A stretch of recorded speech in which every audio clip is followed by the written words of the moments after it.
let me turn this down a little bit. Mate.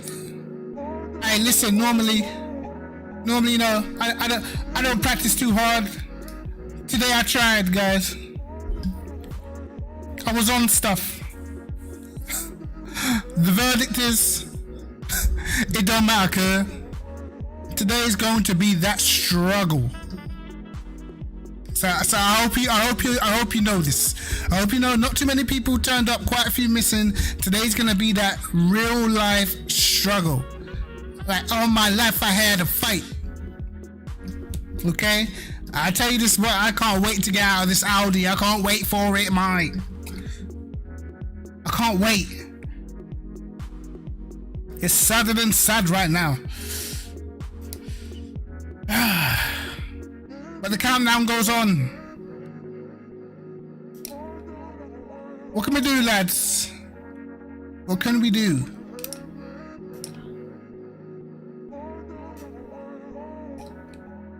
I tried, man. I tried. I was putting work in. I was locked in, locked on. And I looked at the lap times. I said, nah, this can't be, bro. This can't be. This can't happen to me, cuz. I remember the days I stood on the podium, cuz. Bro, the last time I saw a podium was the last time I saw my father. Time ago. I have not seen that man. Hey, listen. It's a struggle, lads. Proper. Inside. Inside. Man. Why did I pick the Audi? I don't know. I don't know. Woo!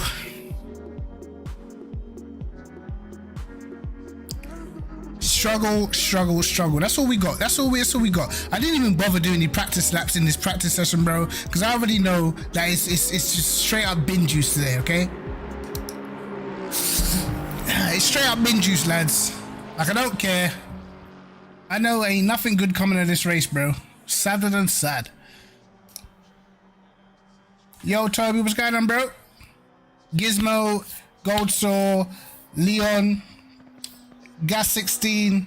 Yo, what is going on, mate? This is gonna be sadder than sad. I honestly, bro, I just want to take this car and just drive it off a cliff. That is how I feel. 110%. That is the way I feel about this car. Take it, drive it off a cliff. Job done.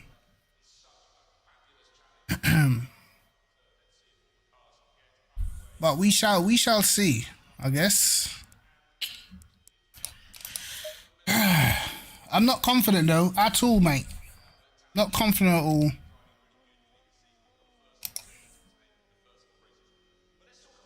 Yeah, man, you lot on the suffering ride with me, bro.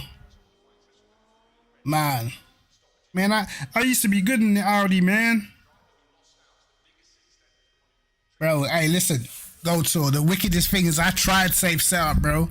I was like, man, this don't feel too bad, kids. But no, seriously, bro. The dilemma is, right, if I make the car more oversteery, which makes it a little bit quicker through the first sector, bro, when I get to 130R, backwards. Turn one, backwards. So I'm kind of having to put understeer into the car, and my middle sector's not that bad, my last sector's not that bad, but in the first sector, I am getting killed. It is sad. Right, we're obviously gonna have to go down on these pressures.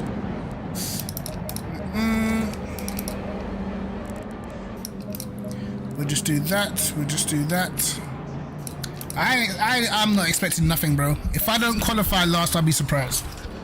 You know? Anyway, let's get moving, shall we?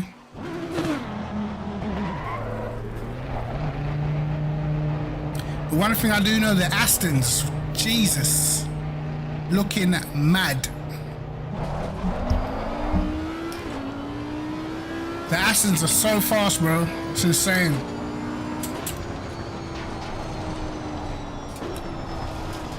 Here I am, out here in this car just built for understeer. Look, understeering already. Already, look, I haven't even done it. Look at the understeer. Apex, please. You okay? You predict 14th. Hey, you're a brave man, Leon. Brave.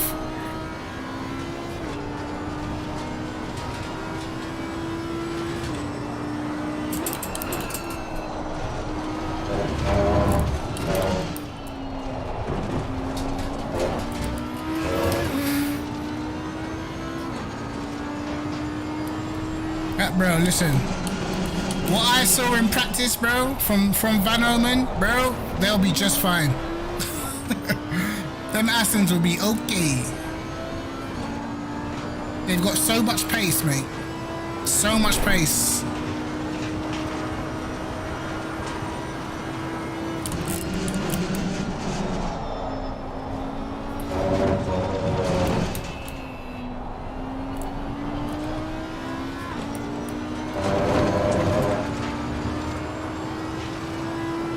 Next season, if I qualify, I'ma just wait to see what Panka picks. And that's what I'll be driving.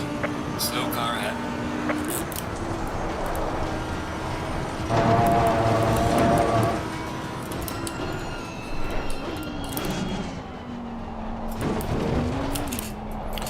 There we go.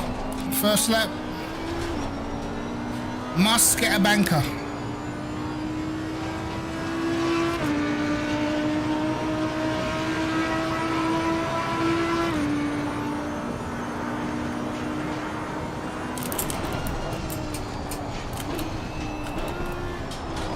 Holy shit.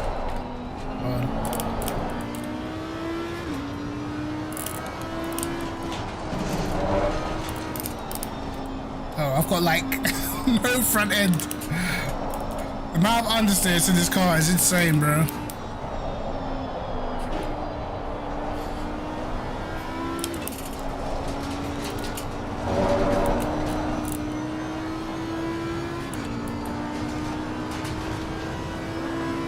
This won't be a very good banker.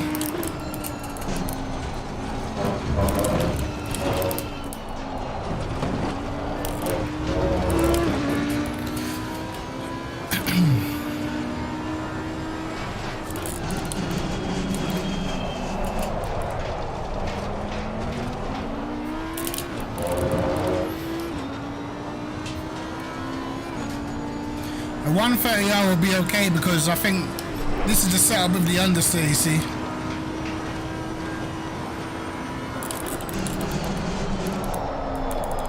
Christ.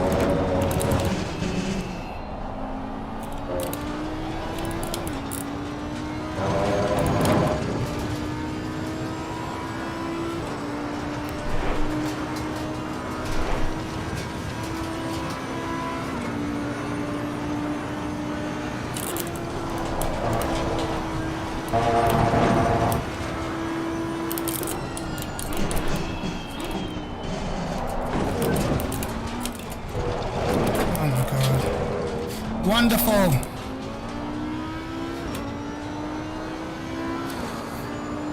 Well, not much of a banker. Well done, mate. Your fastest step so far.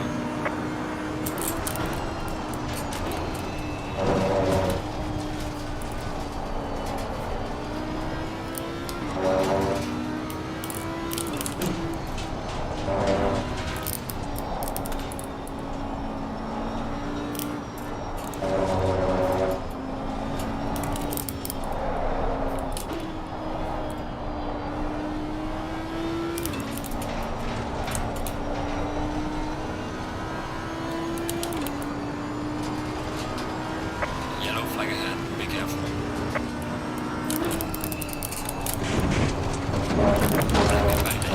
Why? Christ.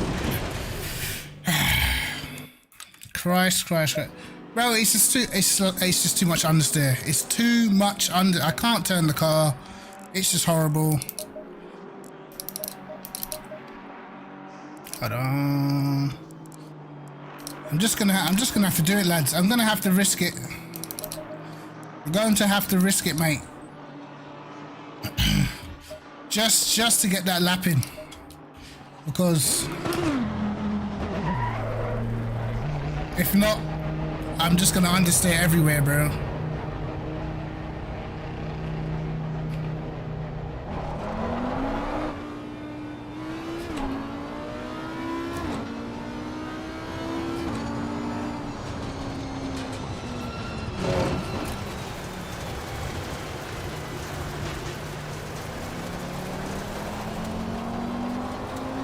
Yo, Nico, what's going on, bro?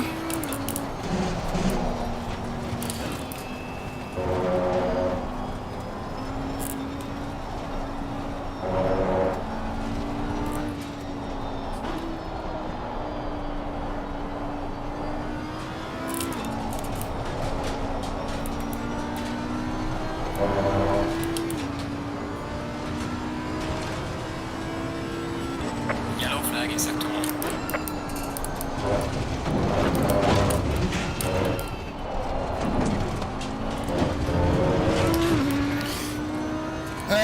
I'm doing sad. I've had enough of this car already, man.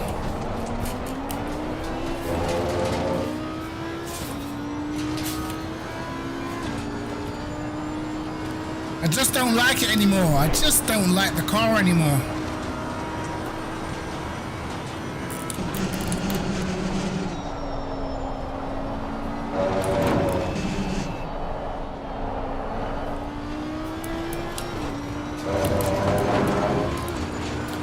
We have Paul Ricard and Alton Park left.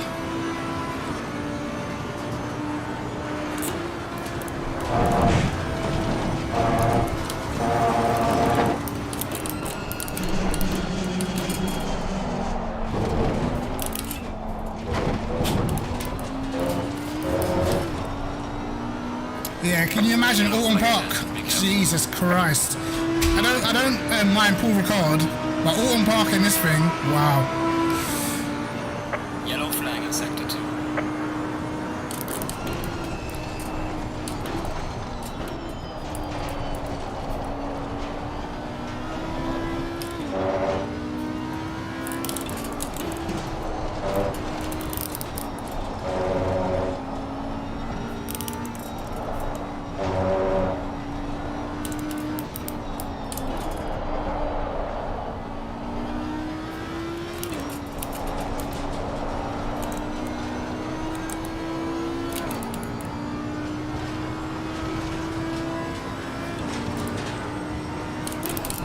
Uh-oh.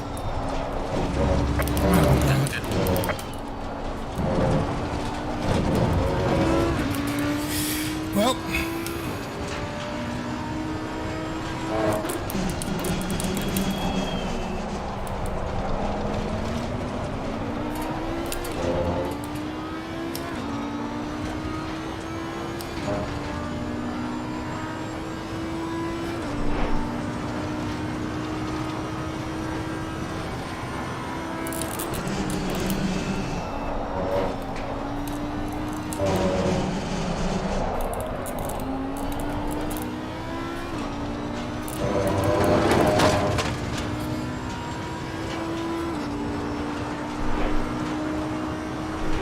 Let's see. You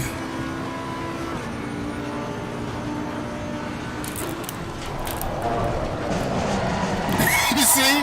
I told you guys. I told you. The moment you increase ride height at the rear or lower the front, that's what you're getting.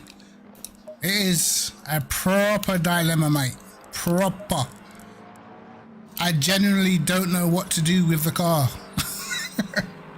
It's just impossible. It's impossible. Right, we've only got one lap left to do.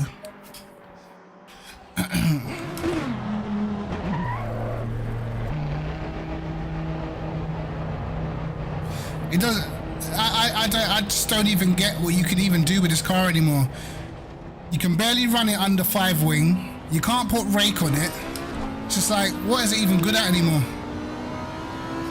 I just want out. I can't wait to get out of the car. Cannot wait.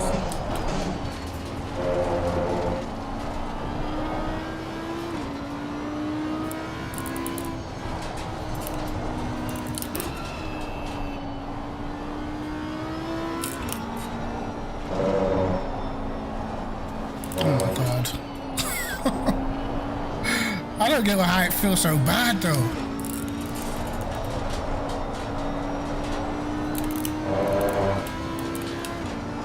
Right, this is it. This is it. Just want to get a time on the board.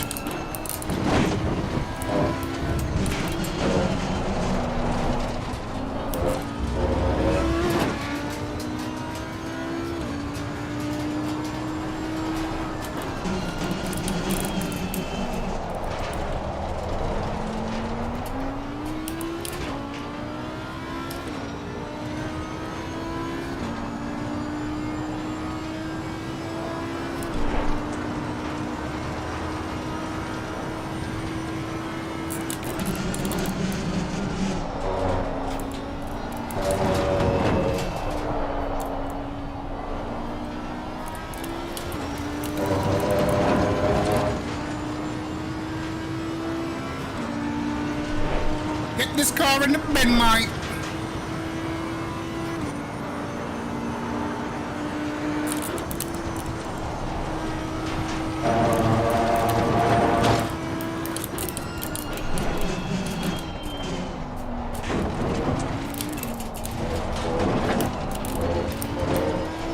Alright, should get 2 laps in just about, I think.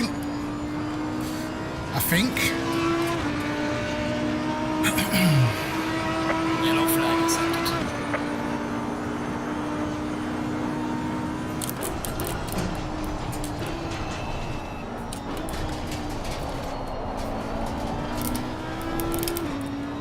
Yellow flag, be careful there.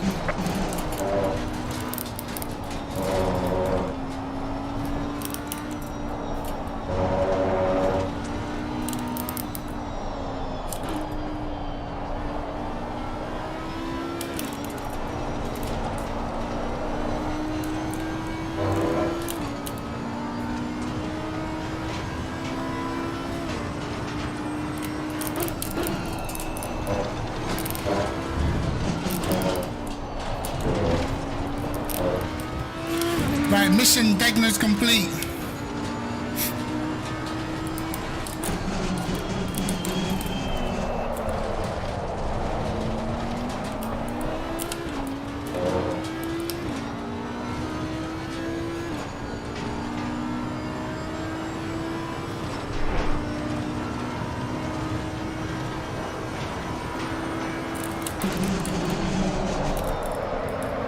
Oh my god.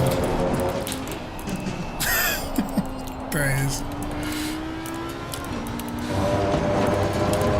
Proper bin juice.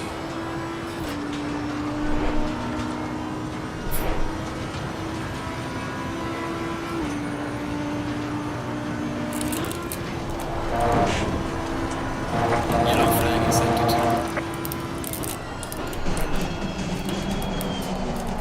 Oh, missed the first part of that.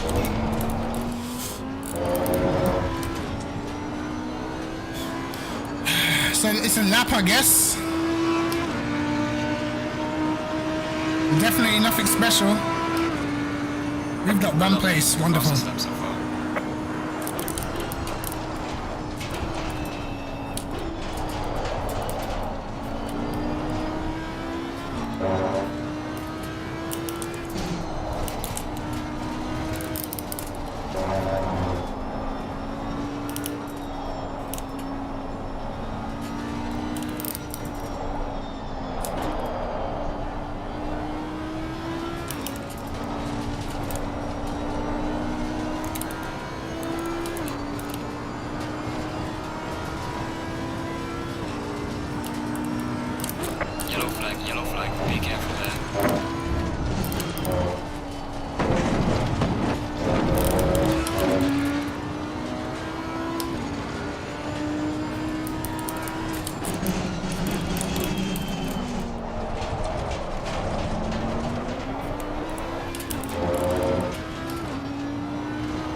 doesn't even turn. Doesn't even turn. Oh my god. I'm so done with this car. I just can't wait. I literally cannot wait to just get out of this car, man. It's terrible. Hour and 45 minutes, Mike. I don't even, bro, listen, if McDade's car is worse than mine, then he's fucked. Hey, if McDade's car feels worse than mine, then I feel sorry for McDade. Because my car feels sadder than sad.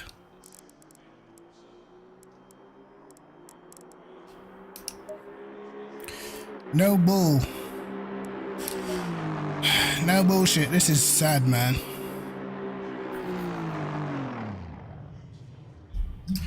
Like, I've had bad periods before, but I've never, like,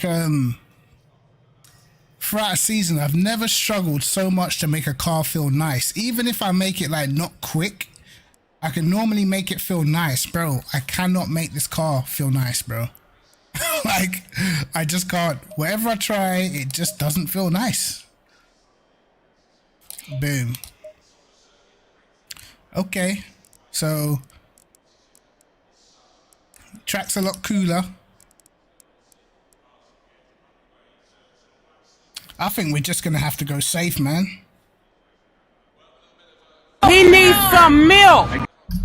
Yeah, listen, bro. I'm done with this car. I need out quickly. I need to get out. As I said before, if the car felt nice to drive and I was just slow, then fair enough. But I can't even make it feel nice, Mike. I just want it to feel okay. Is that okay? If the car feels okay, that's all I want. I'm thinking, have I got to go up in the tire pressure somehow? Hey, listen, tire pressures, gamble. Gamble crew, that's what we do. Inside. Hey, that Lambo was bullshitting at the time, bro. Listen, I got bad timing. I got very bad timing, bro. When I was in the Lambo, this is how crazy it is. When I was in the Lambo, I was like the only person in the ACR in the Lambo. Then I switched to the Aston. I was the only person in the ACR in the Aston because what's his name left midway through the season. And now I switched to the Audi. I'm the only person in the Audi, bro. I've got terrible timing when it comes to cars. We got 2 more races in the Audi, then I'm out of here, Mike. Out of here. Okay? Done. Done and done. So,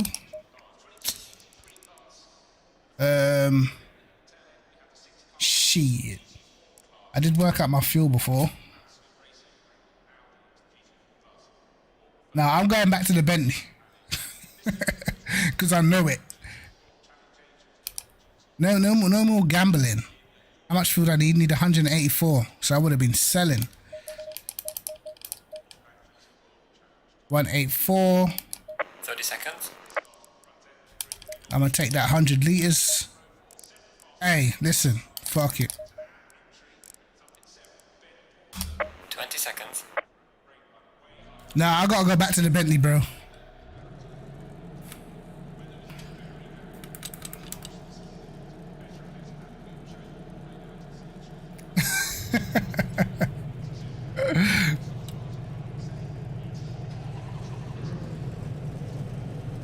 Going single file. Whoa. Well, Ryan Meenan disappeared. I don't think he's made the start. That's one less person to battle with, I guess.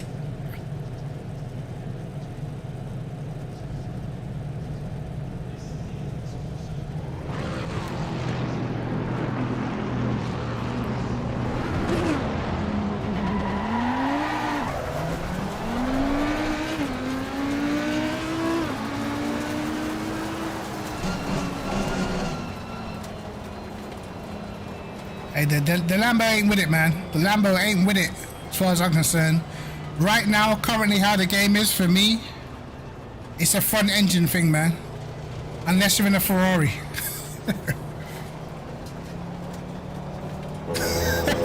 Man said long time ago. Right now, from what I'm seeing, what I see in practice, what I'm seeing around other tracks, bro, if you're not in an Aston, a Ferrari, apparently McLaren's supposed to have got a little nerf. I'm not too sure how true that is, but definitely that Aston is flying now. As I said, follow Panker. Follow whatever Panker picks, bro. That car is decent. You know what I mean? Panker was in the Lexus for ages. And then, as soon as the update came out, he switched to the Aston. And look, Aston decent. Lexus does nothing, man.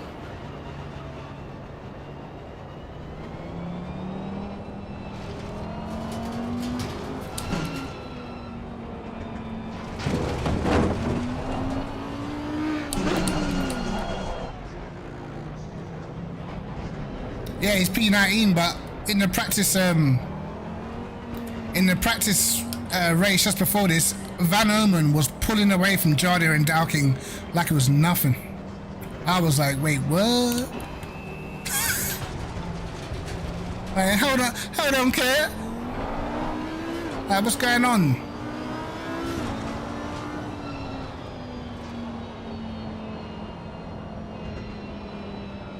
Lexus got a buff, huh? That last update, what the hell was all that shit they were talking about, man? Like EU Class B, EU C, what was all that shit?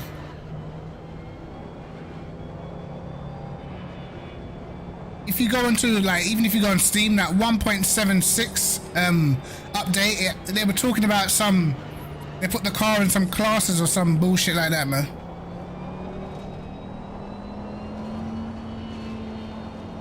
Boy, I know.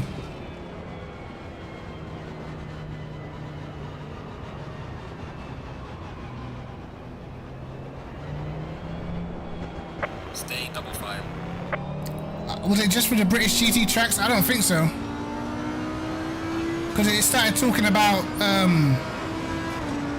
it had other tracks on there, other packs. So it was a bit weird, man. Like, I didn't really understand what they were talking about.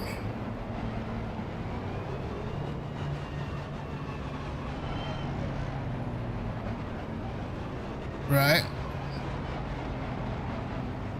But why don't they just explain it like normal people? Do you know what I mean?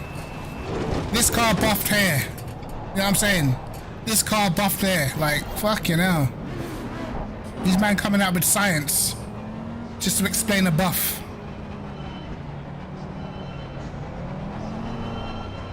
So the Audi got buffed on the British tracks after I've had the race. Great, fantastic.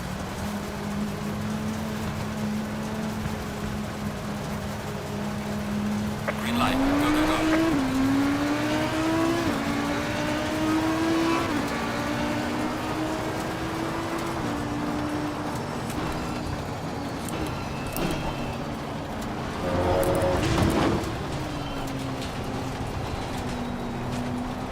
Car on the left. Clear on the left. Wow. I thought I was gonna try it outside. There were no grip. Car on the right. Clear on the right. Car on the right. Clear on the right.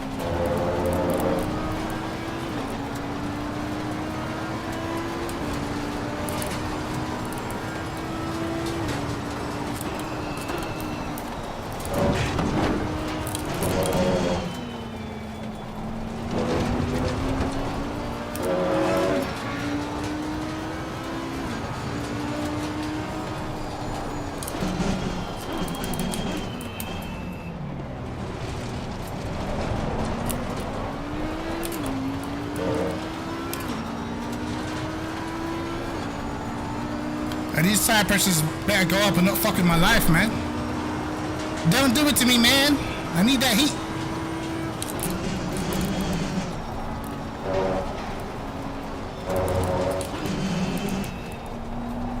Wow. I have no idea how the car is going to react behind another car through 130R. We'll soon find out.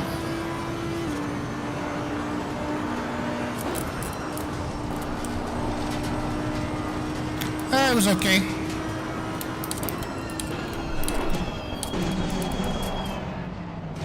Oh, shook him up.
Wow, McJade really is struggling, man.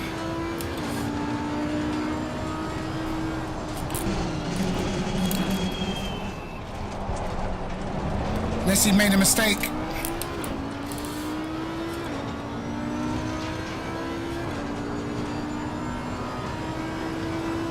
What did they do in the last update? Add more stars to the sky or some shit? Fucking hell.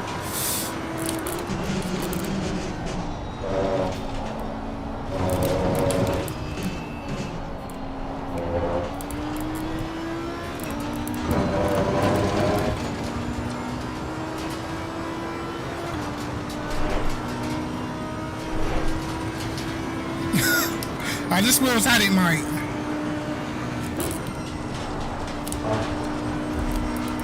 I still don't trust the car through there.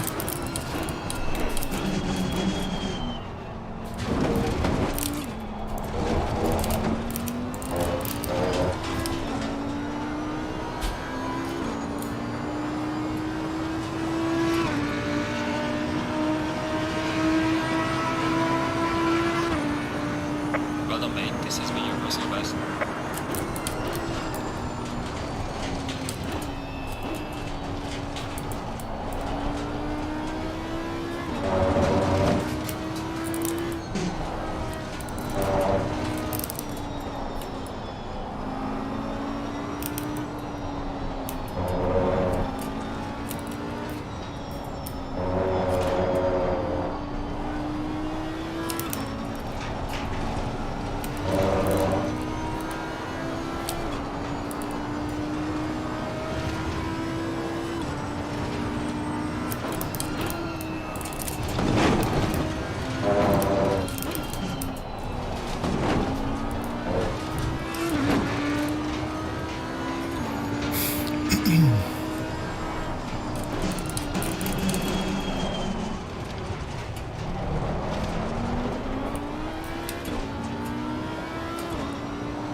What did they do? Already nerfed McDade's car or something?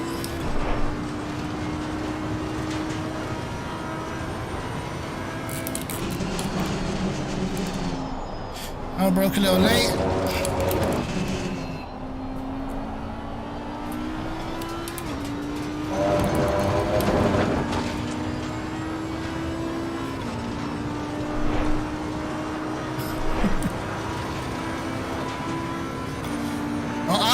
I grip the wheel pretty tight. But the original problem is one day I came in the front room and saw my daughter hanging from the wheel like it was a climbing frame, you know? Ever since that day, bin juice.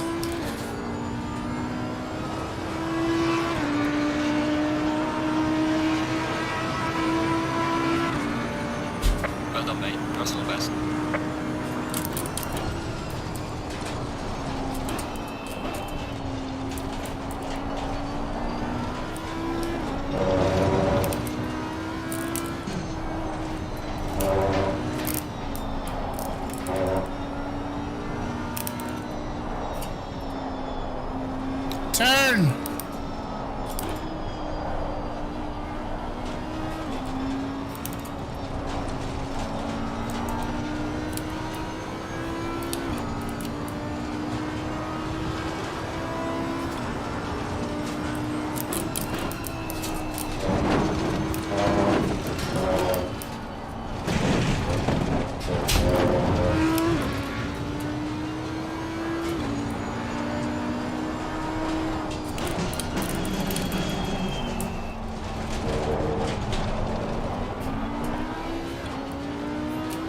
Just about hanging on to the back of the pack.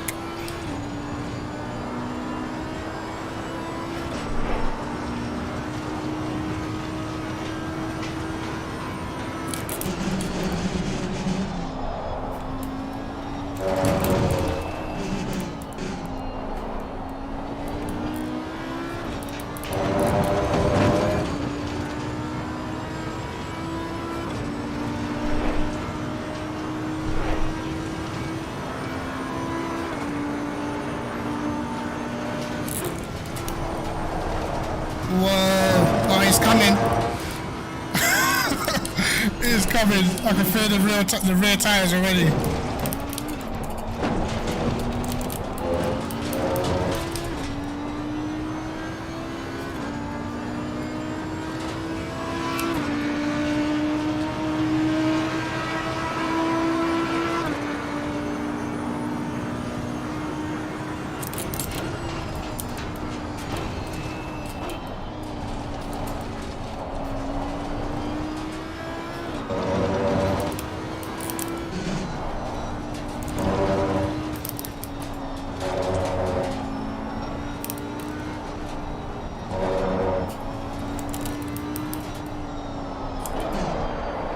Oh God.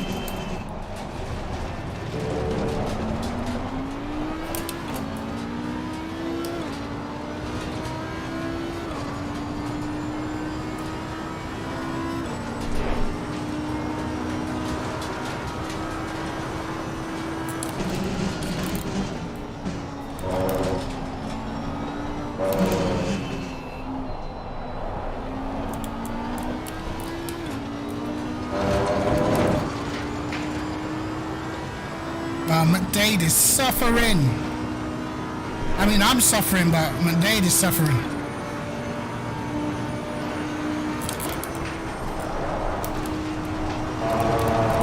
Oh my God! Wow. Wow, wow, wow. Don't know, mate. Don't know. Don't know what happened, mate. Bin juice. How much damage do I have? That's 20-second damage? Wow. That is 20 seconds worth of damage.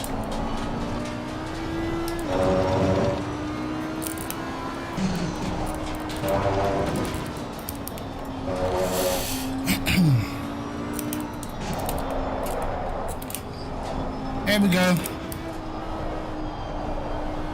The fun beginner.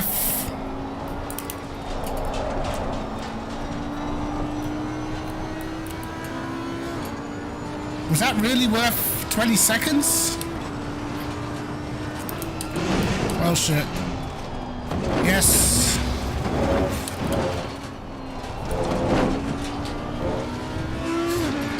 Apparently I can't drive over a curb, mate.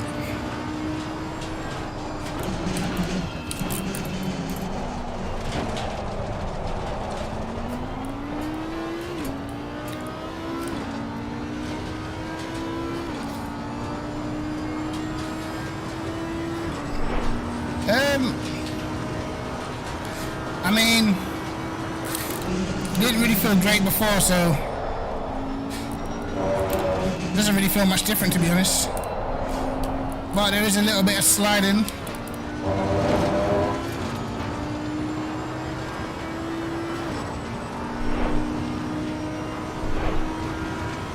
I'm baffled how that even happened, mate, to be honest.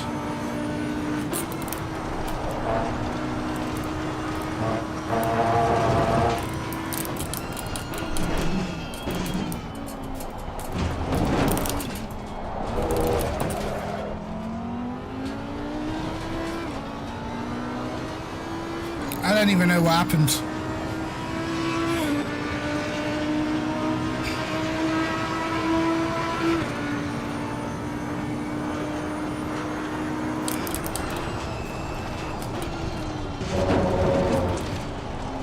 Okay. Right-handers seem particularly tough.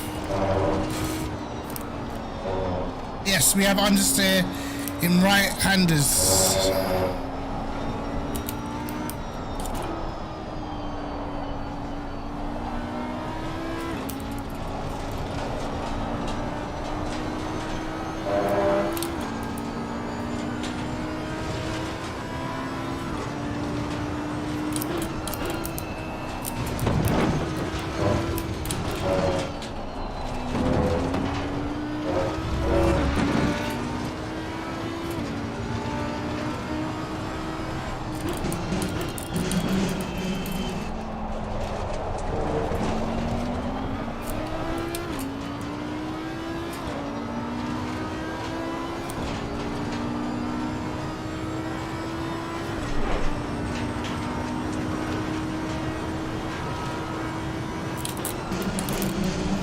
The weird thing is, I actually lifted the car off the ground quite a bit to avoid this curb. Like the front of my car's on like 58 millimeters, but yet still gets caught on the curb. Just to know, mate.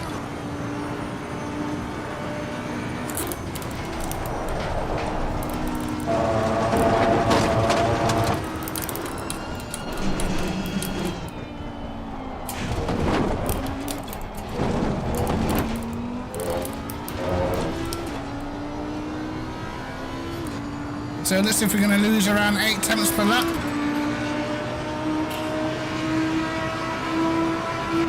Losing to the car ahead in sector 1.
Listen, I actually spent today working on the car, man.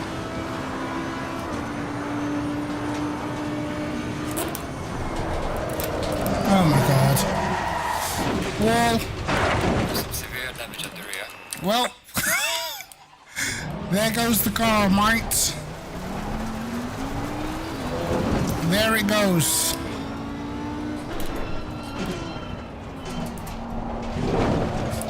Okay, car's broken.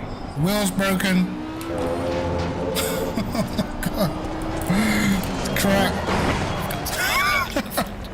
It's done. It's done. The car's done for, mate.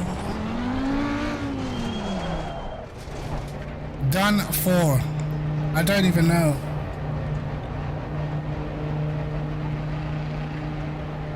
One minute 22 seconds worth of damage. That sounds like a parking. I'm parking it, lads. It's getting parked. It is getting parked, mate. Telling you, nightmare. I need to actually see how I crashed in the first place, bro. I need to see that shit.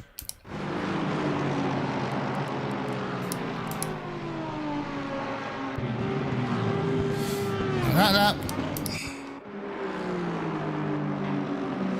Show me.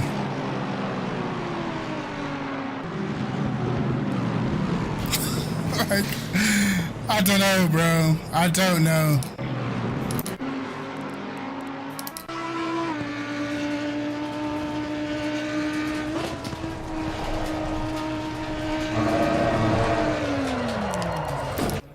Bro, I don't know what to do. It shouldn't be a ride height issue because the car is actually raised off the ground, bro, which is the reason why I did it. You know what I mean? This is the problem that I'm finding. I've actually raised the car off the ground. Should have no clearance issues of curbs whatsoever because in the initial setup, like I've noticed with the Audi, you cannot run the car like minimum ride heights anymore. You just cannot get away with it in this car. So I literally raised it 58, which is pretty damn high. You know, giving away quite a bit of straight line speed. The rear's on like 62. Clearing a curb should be no bother. None. I don't even think I was on the I'm just on the normal rumble strip, mate. Fucking hell. Normal rumble strip. And the car like, hold on, let me see.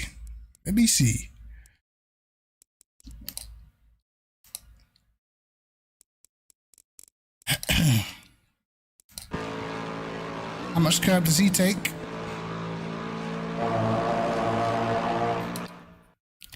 Baffled. I don't know, Mike. I don't even know how I didn't even take an excessive amount of curb, bro. It doesn't even bin me straight away. It just bins me like after a bit. It'd be different if I just hit the curb and died straight away. But there you go. Comfortably ride the curb. Nope, then die. Fucking hell. I don't know, mate. I do not know. Look at this. It's a plume of smoke. That's how my race has ended. Wow. I'm not happy, man. I'm not happy with that one at all. It's bullshit.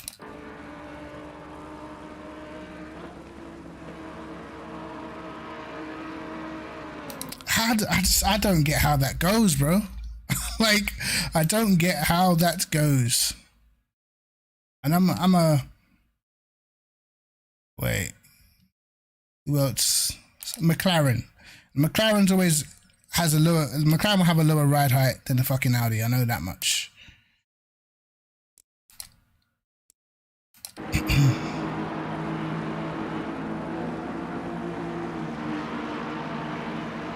Ride curb all day long.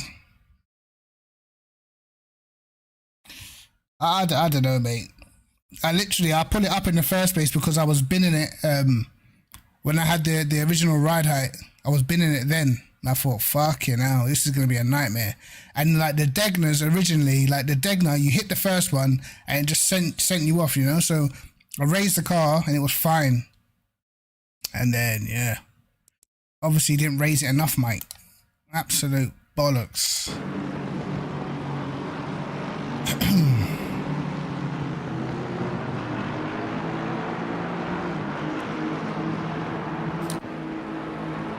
Nope.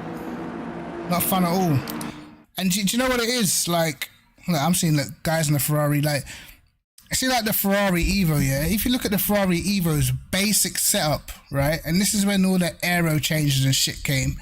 If you look at the basic setup of the Ferrari Evo compared to the old Ferrari, it's very different when it comes to ride height, bro. It's like some of the new cars already had like the inverted ride height and shit built into them. Now, I've seen with the Audi, bro, you're not getting away with running anything less than 5, bro, and being confident.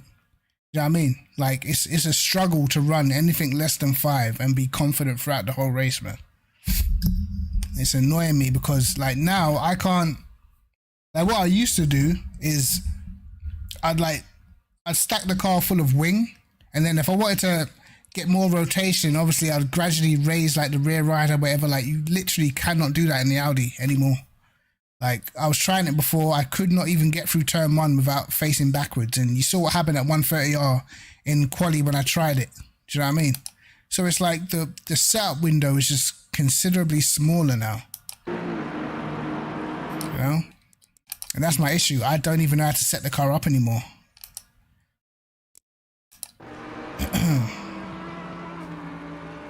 Just as I was getting onto the back of the pack as well. Fucking hell.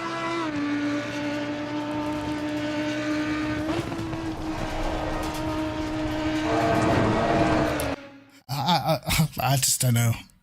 I don't know how that goes, bro. How?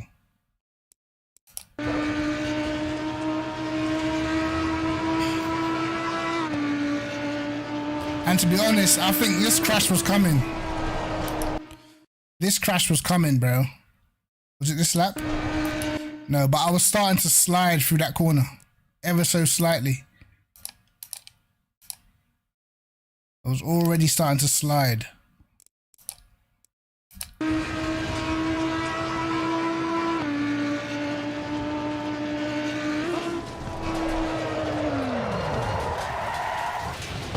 Gone. Dead. My sad. Sad, sad. Sadder than sad.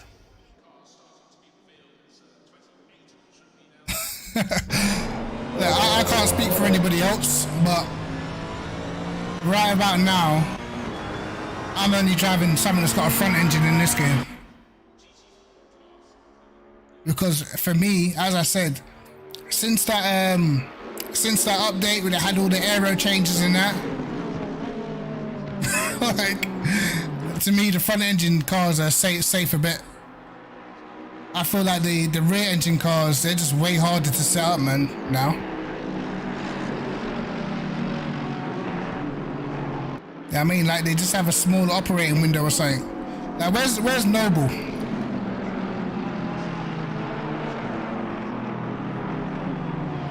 Bro, Noble is getting dropped off, bro. Do you see what I'm saying? Like, bro, come on, man. Noble in a race, no damage, like, can't keep up with Greco and Van Omen. I don't know what to tell. I don't know what to tell you, bro. This guy was a guy who was winning races. Like, remember he won the championship in a Lambo before. This guy was winning races by like 25, 30 seconds against the same people, and look at him now, stuck in 9th. Do you know what I mean? I don't know, bro. Look at Franca behind him. Franca is actually holding up traffic, bro. Like, I don't know what to tell you, bro. I just feel like the front engine balance right now for me, it's not like the rear engine cars are slow. I just think that, you know, they're a lot more twitchy, man. A lot more twitchy. But as I said, the Ferrari Evo as the new car already came with a ride height difference where the front was higher than the rear. Oh, he's reversed on the racing line. No way.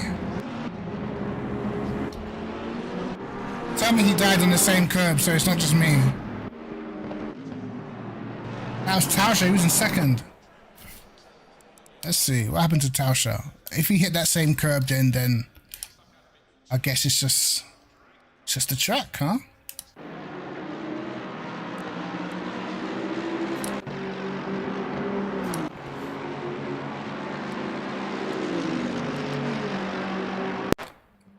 Wow, what was that? Here we go. Oh no, oh, how the hell did he not collect Dowking, bro? Was there contact? Let me see this shit. I think there was a little bit of contact there. I'm not gonna lie. Hold on. Let's see.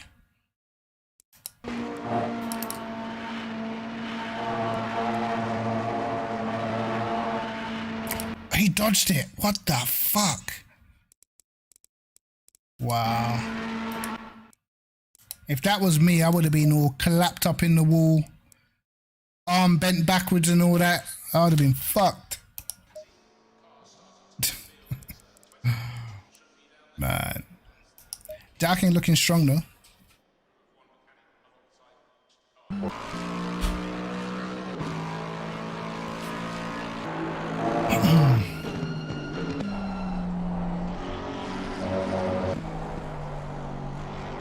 I think next time I'm actually gonna wait to see what everybody picks, bro.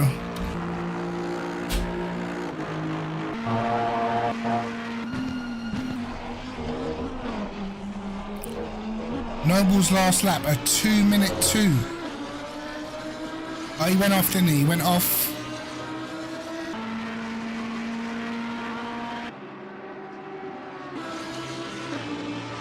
Two, 1, 2. 8 tenths a lap slower than Greco. What?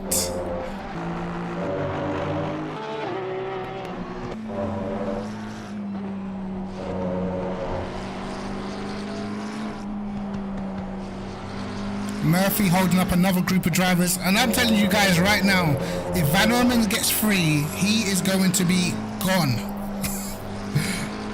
Watch, I'm gonna wait for it. If he doesn't make a mistake, watch Van Orman as soon as, if he picks at a different time or whatever, I'm telling you, he's got the pace to be up with Dowking and Jardier, 110%.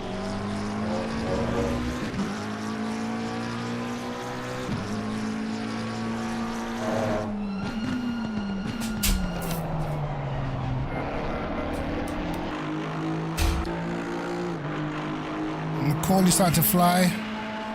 Dowking actually flying.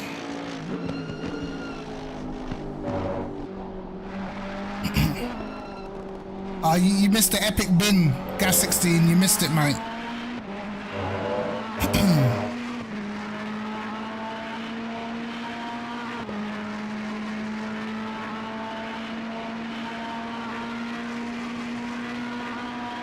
Hopefully, Paul card should be better.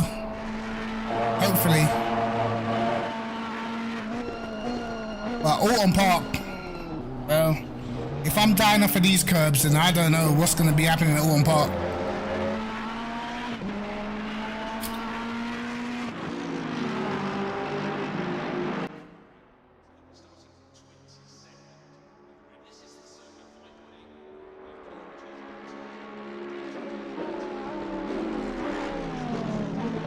Tire wear seems to be an issue. The times are dropping quite a lot.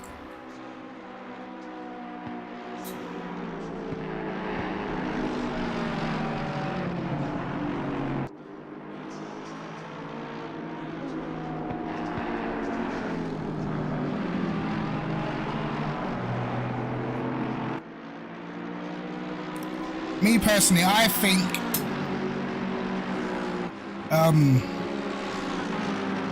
you either take Aston or Ferrari.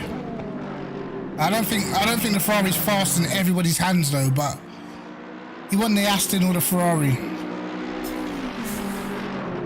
I mean, the AMG's still good, but I don't think it's as good as it used to be.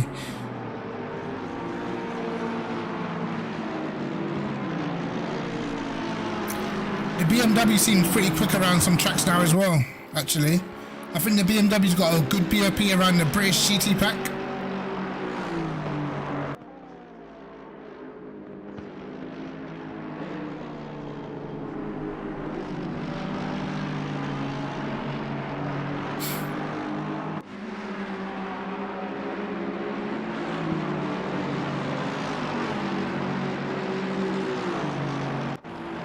He's not getting it in.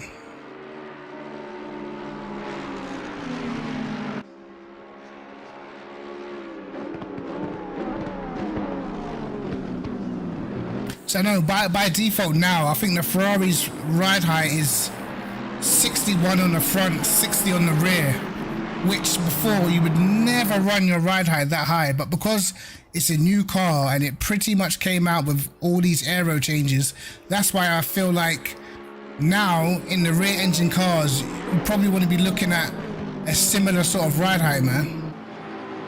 That's how I think anyway.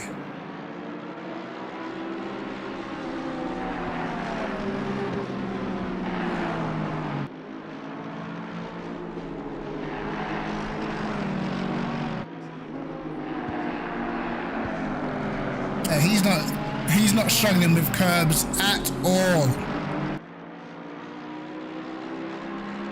Know what I mean? At all. Curbs are nothing.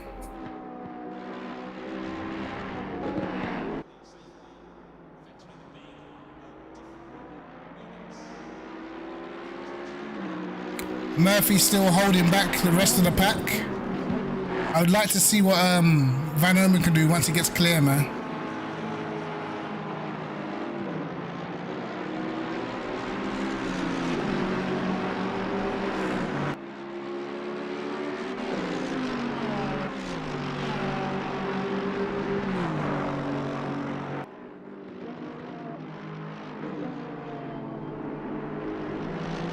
Yep.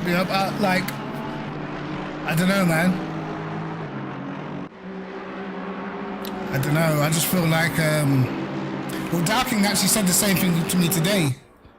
That he's had to redo a lot of his setups, and you know, he's had to raise the ride heights in his setups because they just weren't working.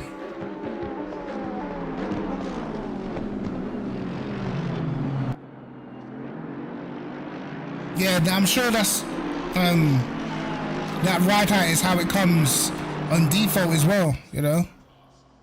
Whereas the Audi's still got the old generic ride heights, and so the older, not old, but the older GT3 cars before the latest update, the rear engine cars, they just have the generic ride height they had before, which I don't know if that's actually the way to go, because if you look at the Ferrari at the moment, in terms of like rear engine cars, apart from maybe the McLaren, but I think the McLaren might be nerfed now, nothing gets near that Ferrari nowadays. Nothing.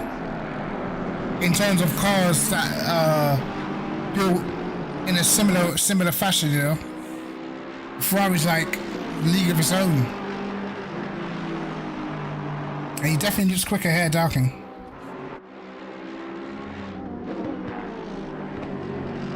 Macaulay's still putting in good laps.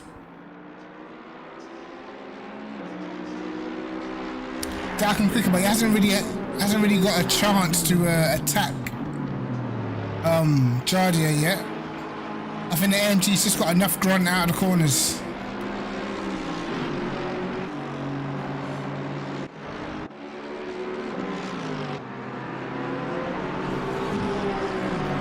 Wow.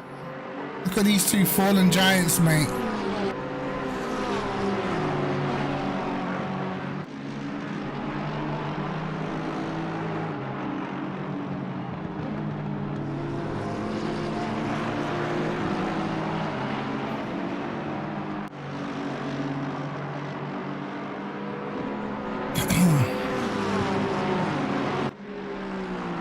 All 60s. Listen, I actually ordered a new camera. It should be coming on Friday, so happy days. I think this camera messes around. When I plug it out and plug it back into a different port, it just starts fucking around, man. But it's a very old camera, bro.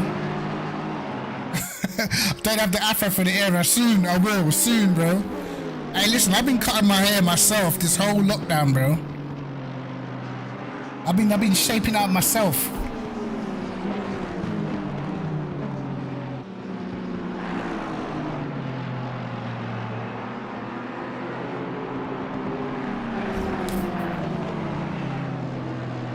I've not seen anyone really making any overtaking maneuvers, man.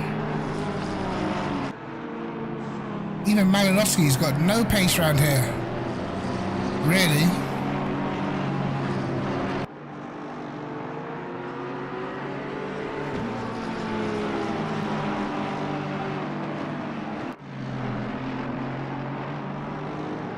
I'm telling you now, man, the barbers, they were charging some crazy prices, boy. You know what I mean? Trying to get their money up.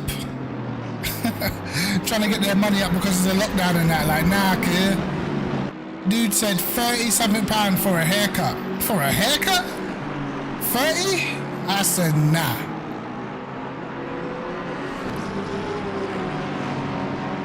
Get me out. Well, for £30 I buy my own clippers, cut my own hair. What do you mean?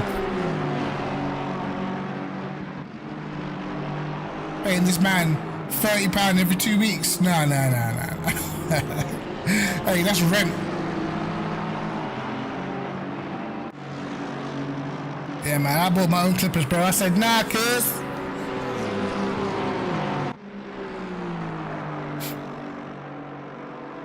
That's why you grow, man. I mean, I used to, well, when I was a kid, well, not a kid, when I was a teenager, I had long hair. But I cut that shit. I hated depending on people to do my hair and stuff, you know? Like, you want to go out somewhere, you ask someone, like, can you do my hair? She'd be like, yeah, I'll do it. And then it comes to the day, like, oh, I can't. What do you mean? So what, now I'm going to have to go out like this. You see what you done to me? Yeah, man, all of them days are over. Cut it all off, mate.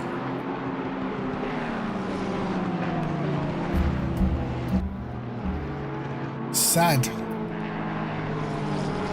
And I had soft scalp too. You know what I mean? When you're getting your hair cane rolled in that, my scalp was soft, I couldn't take it. And it's great when it looks fresh, but after a couple of days, bro, man, I took that short hair life. You know what I mean? I took that, you know when you get a fresh trim, but it's cold outside. You don't know whether to show it off or just wear a hood.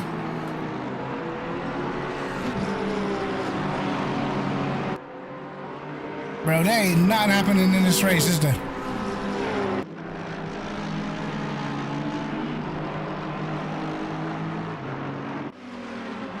Great track, just shit for overtaking, man. But Macaulay, with a very good pit stop, could get involved in this battle.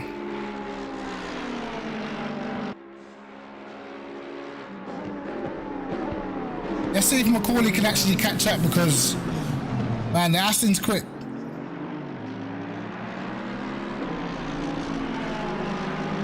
And then the thing is about the Aston, right? It's like, when you drive it, it's like it's got characteristics of a rear engine car, but the stability of a front engine car. It's pretty unique. 2011 from Macaulay. Macaulay's flying, bro.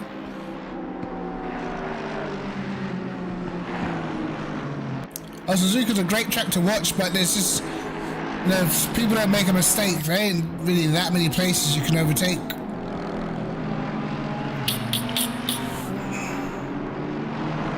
Let's see. Because Dowking has been right behind Jardier for a time. And I think Macaulay's coming, man. I think Macaulay's coming. If Dowking makes one failed attempt at overtake, I think Macaulay's right there, bro.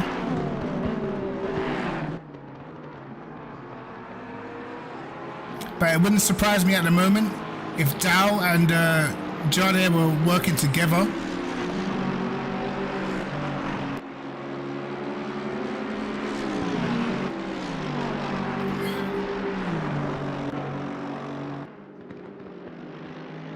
Had a Lamborghini ST. Interesting. I think I've driven that shit like one time and that's it, bro.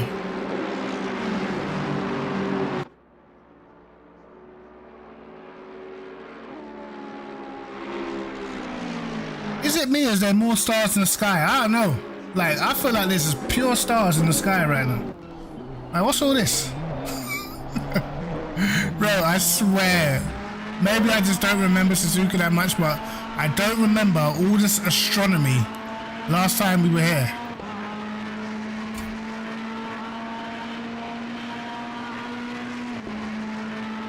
Macaulay is faster than the leaders 4 tenths quicker than Jardia last lap.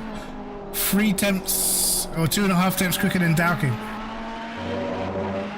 1.4 hour to go. Listen, if I'm Macaulay, what do you do? Maybe Macaulay's actually maybe Macaulay has more fuel than them, you know?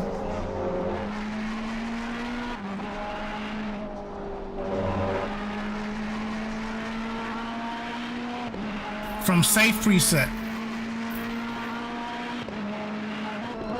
Interesting.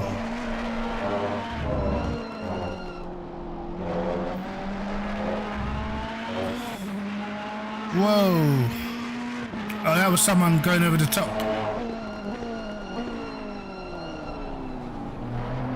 Macaulay's I think, right?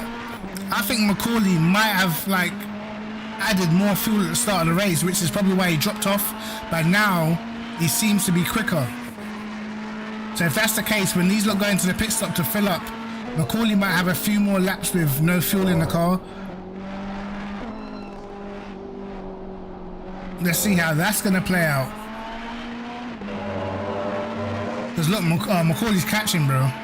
Catching. Can he come out of nowhere? What's your podium right now? What is the podium you reckon we're gonna see at the end of this race? Oh, Johnny makes a mistake. Woo!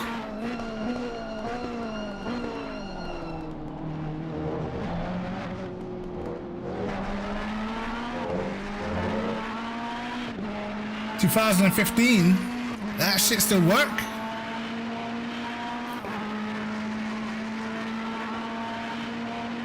And Macaulay's there. Macaulay is there.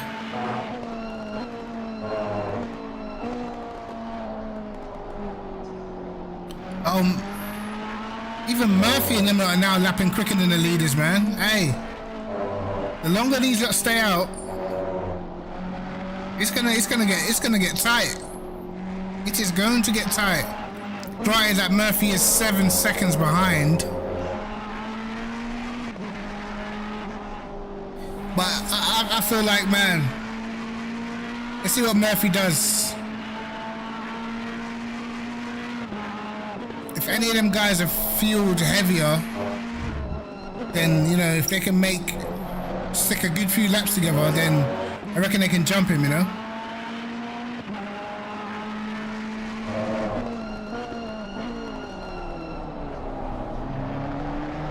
But Jardy are definitely holding up Dowking in a minute.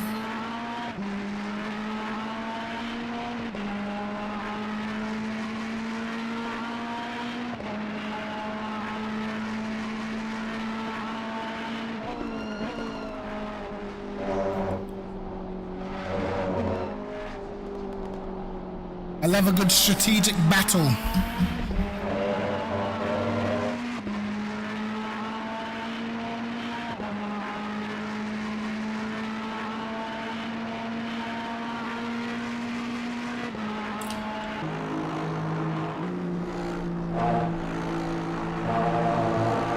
Look at that, rides the curb, no bother whatsoever.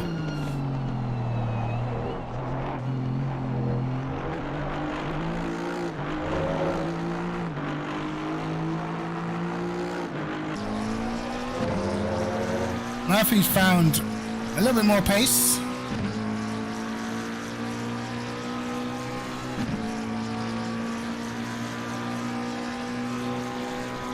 Pretty much matching the leaders.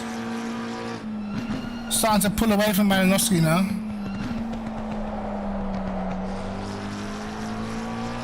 Nope, no Bentleys in the field. None. I was kind of nervous at the start of the season when I realized I was the only Audi. I thought, fuck. Why has no one else picked it? And there was no one in the Bentley. Just bad timing, bad decisions, man.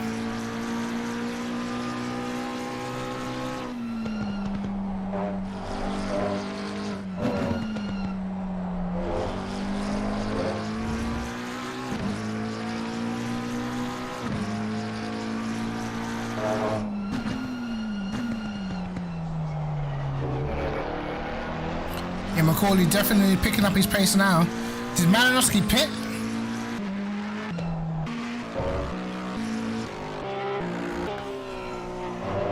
Yeah, he must have done. Van Omen picked the same time. Not clever, not clever. No, Van Omen must have picked before that, right? Okay, now we're gonna see some of this unfold.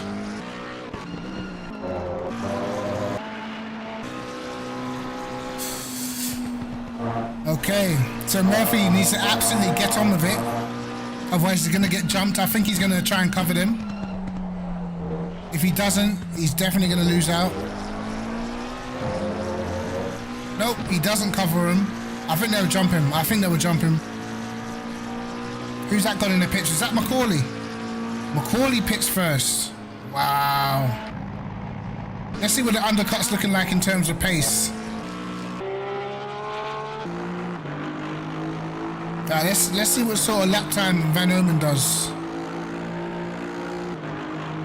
If they break it, if they suddenly burst into the 59s, then Jada and Dowking are in trouble. If Jada and Dowking stay out for 2 laps, Macaulay would jump him, I think.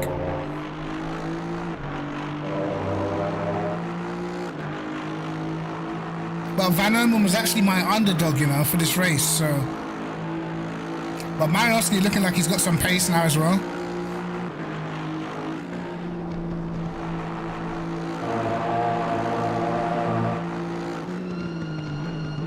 Nicely runs the curb, I could get nowhere near.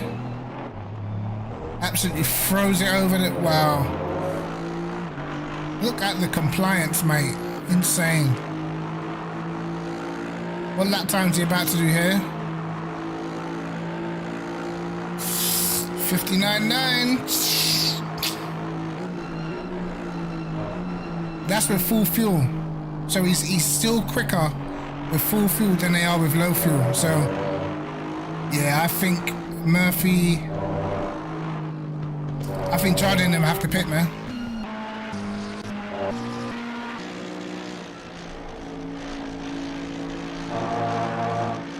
I mean, even last lap, they were 4 temps off of Omen's time, you know, so let's see when they choose to pit. Not pitting, I think Macaulay might have him. What lap time they're doing this time? Oh, 2-0. Hey, they're putting this in Macaulay's hands, bro.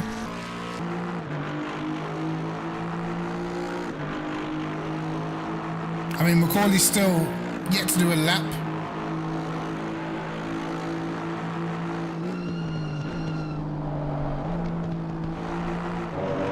Now, unless these guys at the front are not going to change tires, which will be risky. I think Dowking might try it, maybe. Not changing tires. I've seen him double stint before and pretty strong.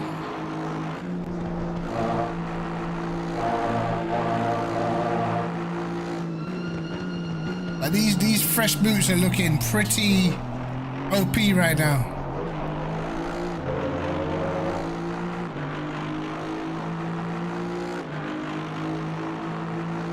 So that's his first lap out of the pits.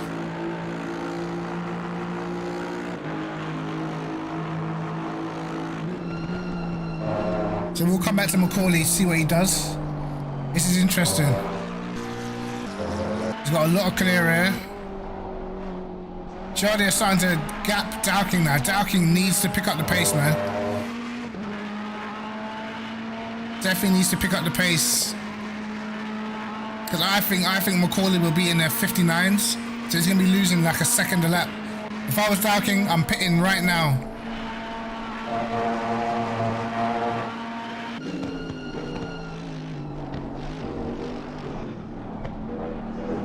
Let's see what Jardier does. Nope, doesn't pit. Dowking does pit. Oh, and bins it in the pit lane. Wow. Macaulay's definitely going to have him now. Oh my God. Oh, that was too sad. Too sad. What do? Do you even repair that damage? I think you gotta repair that damage, man. That could all be 20 seconds, bro. Judging by what it gave to me.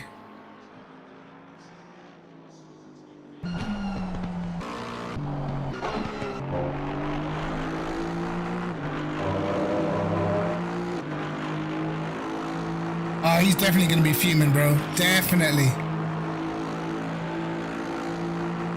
110%. It kind of ruins the battle as well.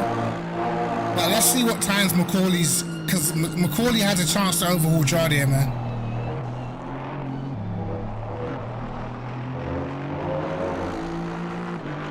I'm sure people in Jardier's chat will be telling him as well. Hey, this looks like a pretty quick lap, you know. Holy shit. Oh my god. I reckon he's gonna have him, mate. That is literally 1.1 seconds faster. Jardier's last lap was a 2 minute 5 second. He's lost over a second on that lap alone, bro.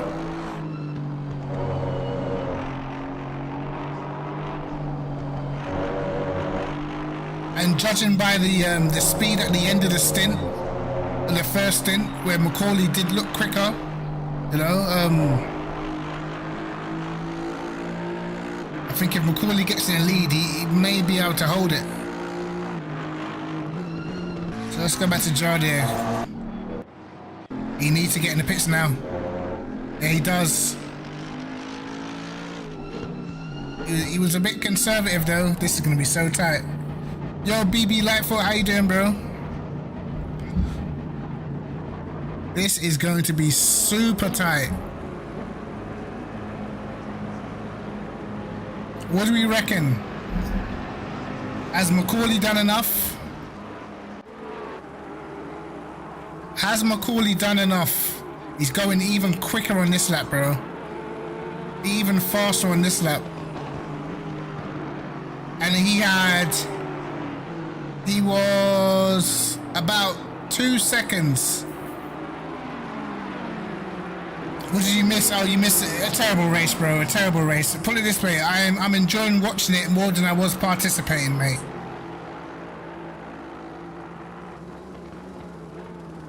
He had 2 seconds to make up, and he already made 1.1 seconds on the last lap, and he probably made a similar amount of time on this lap. So there we go.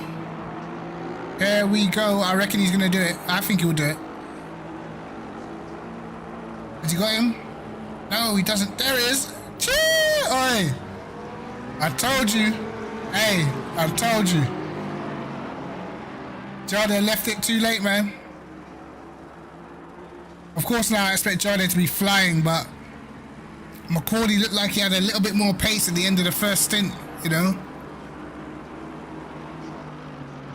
And he made it happen. He absolutely made it happen. Oh, let's go back because Murphy as well. Oh, they still didn't jump him. Oh my god. Oh, they've got to be fuming. Oh my god. They have absolutely got to be fuming, bro. They are indefinitely stuck behind Murphy now. Oh, he's made a mistake. Gotta get on him. I don't think Malinowski has the pace in the Porsche around here. I think Van Omen definitely the quicker of the two. But there's not really many places to pass if you're not making a mistake, man.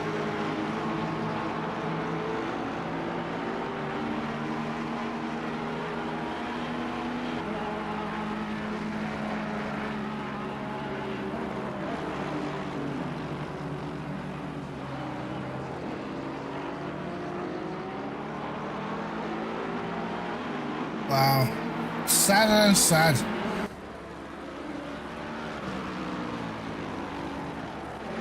How much damage? Oh, Darking had loads of damage from that pit lane crash, bro.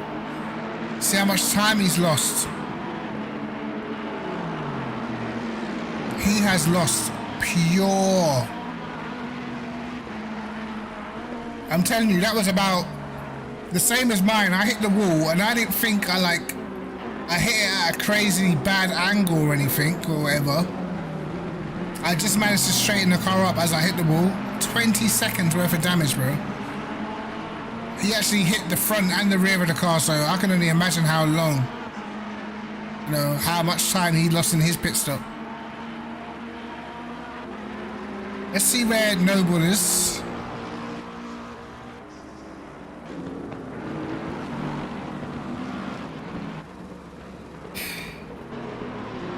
'20th, mate. Listen, when I see stuff like this, I think he's crashed somewhere.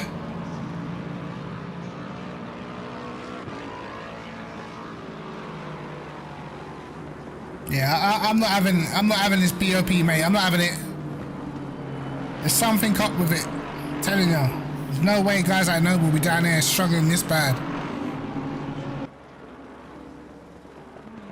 Tauscher got a drive through, sad. Franca coming in. Do you think anyone will try and not change tires? Maybe Franca might try stay on the same tires or something.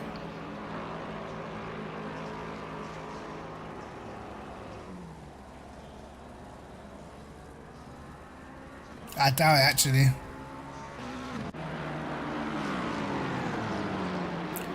Georgia all over Macaulay now. I think if Macaulay can hold it, he might be looking good towards the end.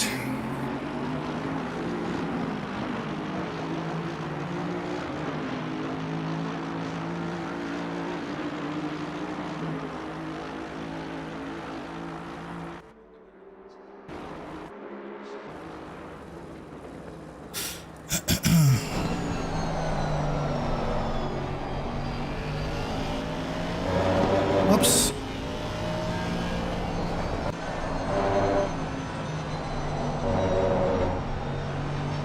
Wow.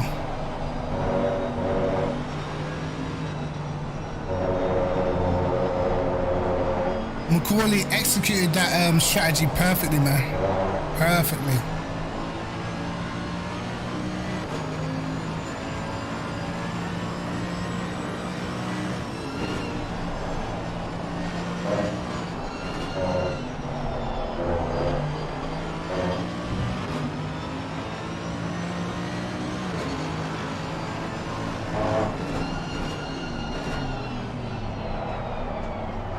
Yeah, I think it's going to be a bit of a struggle to get past, man. The Aston's pretty strong now. AMG still has a lot of power, though, out of the corners.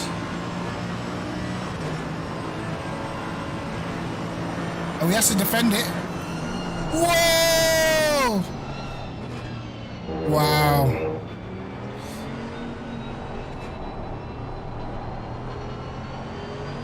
Ah, this is going to be interesting.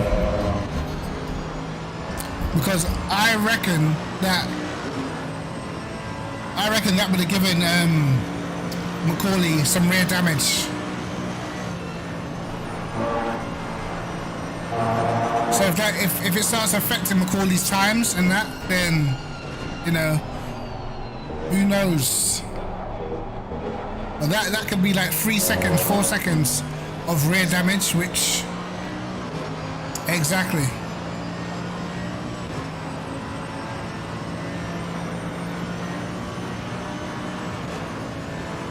I'd rather have damage at the front than the rear, man. So if he starts, yeah, look, if he starts sliding around a lot, then you know something's up.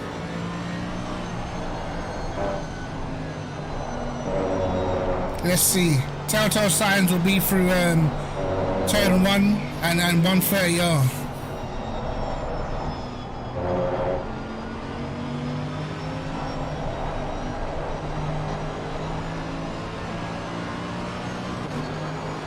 But Jardia went super late on the brakes then.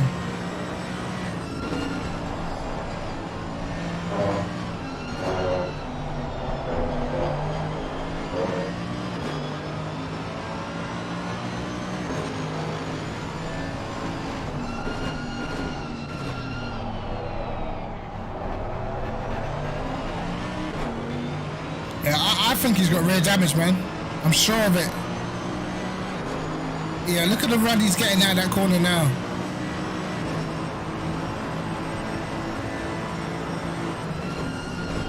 There he goes, he's going, yeah, he's got rear damage, mate.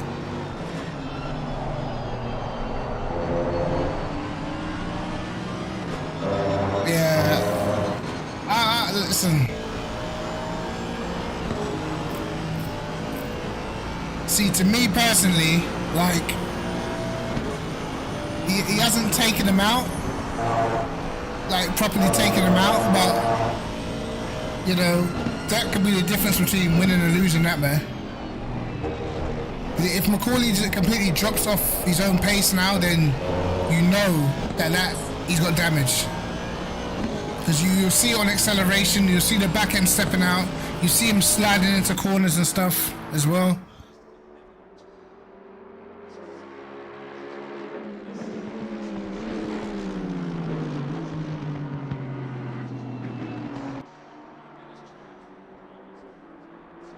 I'm just seeing little wiggles on corner exit as he's trying to come out of the corners.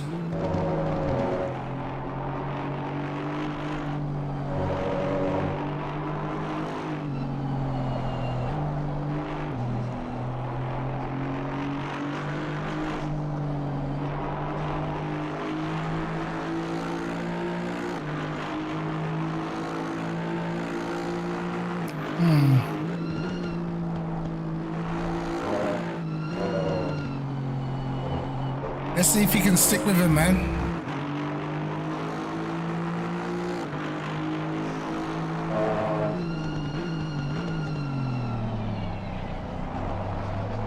I wish you could see. How much damage have you got, man? Come on, tell me.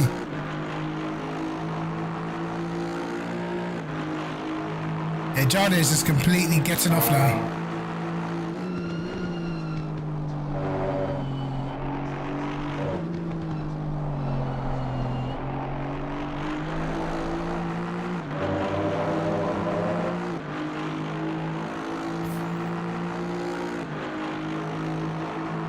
See what lap time he does now.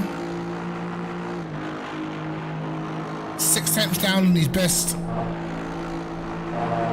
Oh, the Aston's quick through there. The Aston's quicker than the AMG through 130R.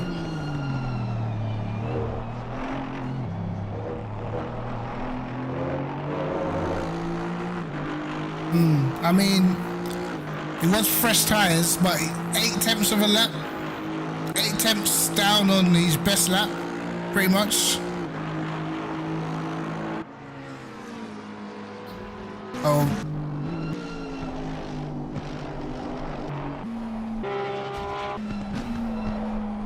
Murphy actually not lapping too bad, to be honest.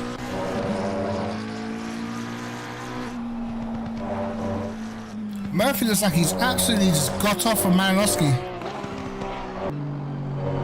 Wow.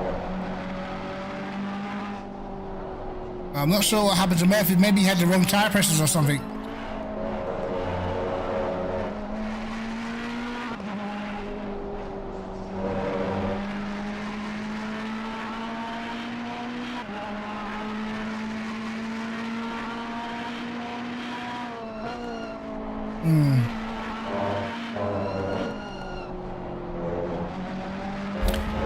This has been an interesting race, but I think the places might be sorted, mate. I think as Noble parked it.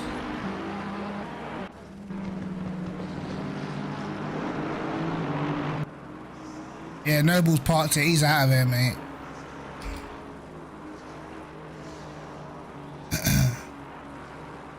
Noble fully parked it and left. Bro.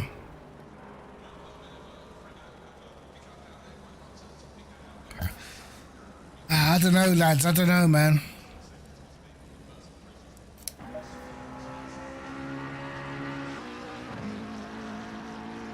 Wow, this guy's still out. How much fuel did he have? Fucking Adas, mate. 2010. It's not even terrible pace, to be honest. At this stage of the race on them tires.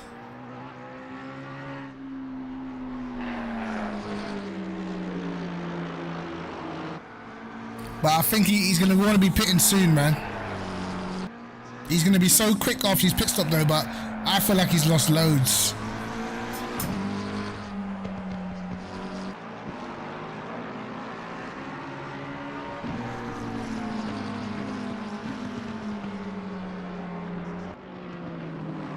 But yeah, going back to my crash, I'm just annoyed, man. I'm very annoyed, to be honest.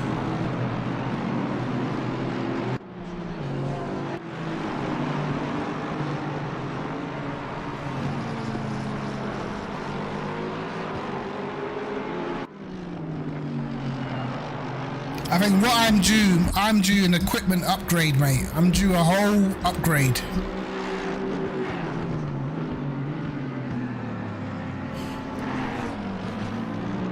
These are still stuck behind Manosky, hey. You're gonna have to start doing some dive bombing, man. Because Dowking, I reckon Dowking will be on them by the end. It's just behind Franco in the background, man.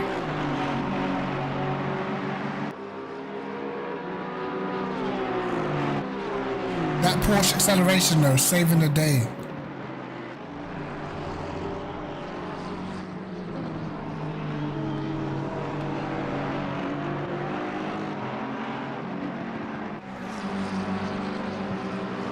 Bro, we've hardly, apart from Jardia's overtake, we've hardly seen any overtakes today.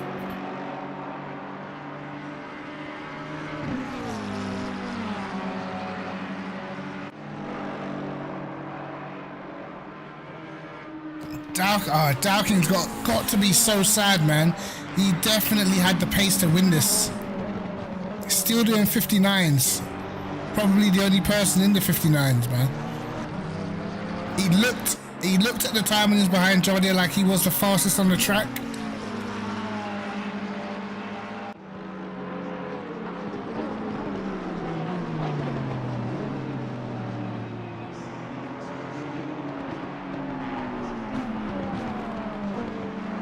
I guess that is, you know, as I said, with the rear engine cars, you are at more risk of binning it.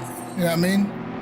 Even though he just like touched a little bit of the grass on the way into the pit lane or something. He seemed to hit something in the pit lane that unsettled his car, whatever.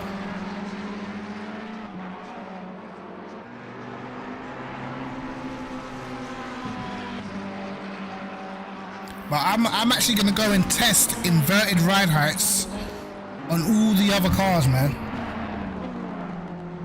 Because I feel like with the Ferrari, the inverted ride height makes the car solid.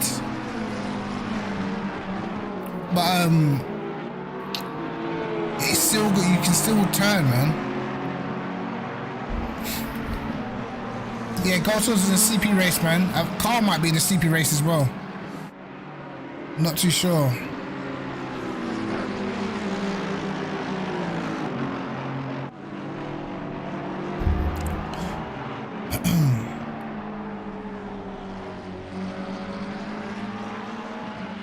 No one seems to be able to get close to that, fam. What's going on?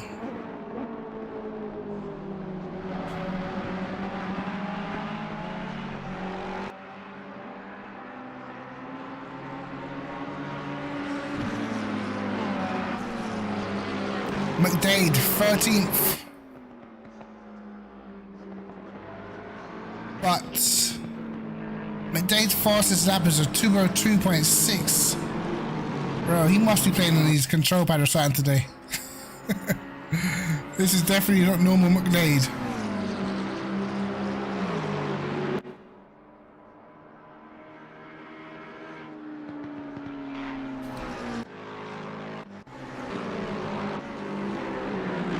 Oh. There we go, some fighting. Inside.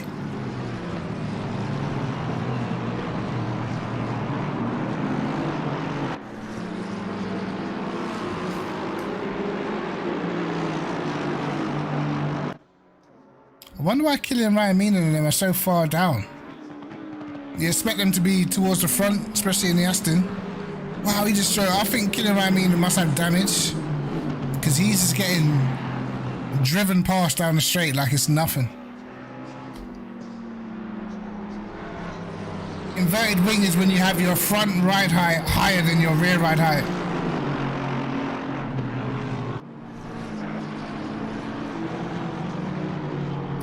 Yeah, the Aston's a joke right now. The Aston's rapid. The Ferrari's obviously got a great BOP at the moment as well. There was a chart that someone, hold on. There's actually like a chart going around in the moment. Don't know if you have seen it. I will show it to you. I don't know. The reason why I'm taking this chart with a pinch of salt is because I don't know who's actually who's done all the laps, who's done all the times, but I'll show you guys. So you can see this is a chart of like it's basically someone's tested all the cars, and it shows you, you know, fastest to slowest and whatnot. But I take it with a pinch of salt because some of the lap times I've seen faster in some of these cars quite comfortably, you know. But I mean, someone's gone out of their way to do all this, so who knows. But you can see that the Ferrari seems to, on the majority of the tracks, the Ferrari seems to hold the advantage. Yeah. Well, if you go off of what this guy is saying, then the Ferrari seems to be the car to be. Now, I was looking at his Aston laps, and I already know that a lot of his Aston laps are quite a bit off, because I've already seen faster on the majority of these tracks, you know. So I'm not sure how good he is in the Aston, but I know you're definitely getting in the 16s at Spa. You're definitely getting in the 56s at Silverstone in the Aston. Suzuka 59.1. Van Ermen was doing 58s in practice. So I already know we can go quite a lot quicker than that, you know. So as I said, it's not the holy grail for me, but someone's taking their time out to do it at the end of the day. And yeah, you can see that the Ferrari Evo seems to be pretty strong over the majority of the tracks. So if you wanted to pick a car, there you go.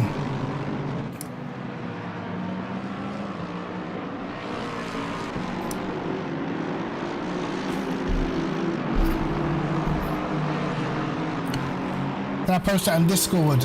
Yes, I can post that on Discord.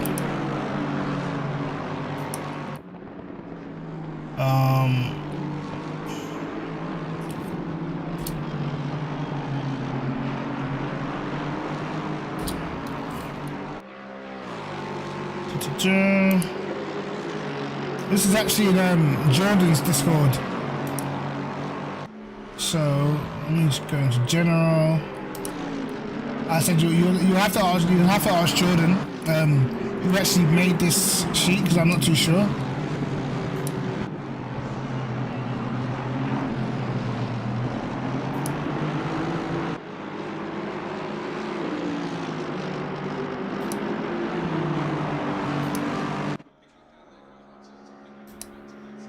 Oh, get so many members sometimes. I can't even keep up, man. Can't keep up with the Discord, man.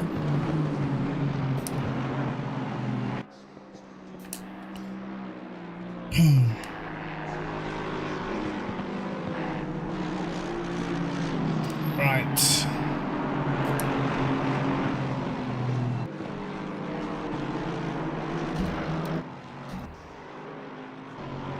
The Lexus has got a buff, huh? Yeah. Do you remember? Listen, let me tell you something. Because this is where a lot of these game developers think that they're smart, bro. Right? You have a car that's good. You then nerf the car that's good, and then you then buff the same car that you've just nerfed, but you don't buff it as much as it was before. So therefore, how good is the car really? Judging by the Lexus, if this is the Lexus's buff, then It's done nothing.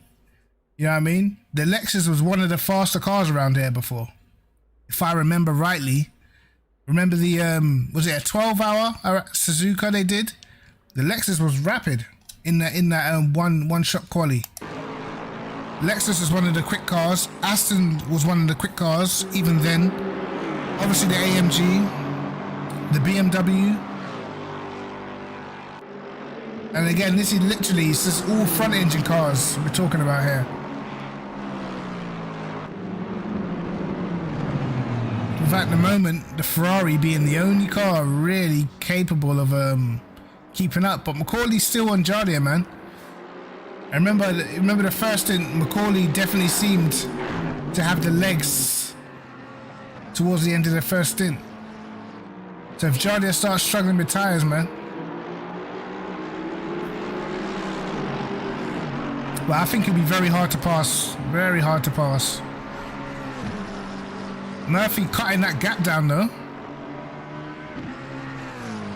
2 minute point 3. No, he's not. Not on the last lap anyway.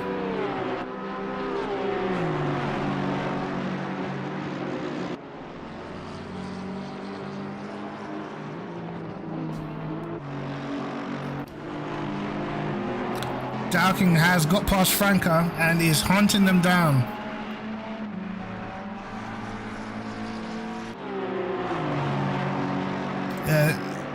Listen, if Dowking was able to like salvage like 4th from this, hey, that'd be a great comeback drive, to be honest.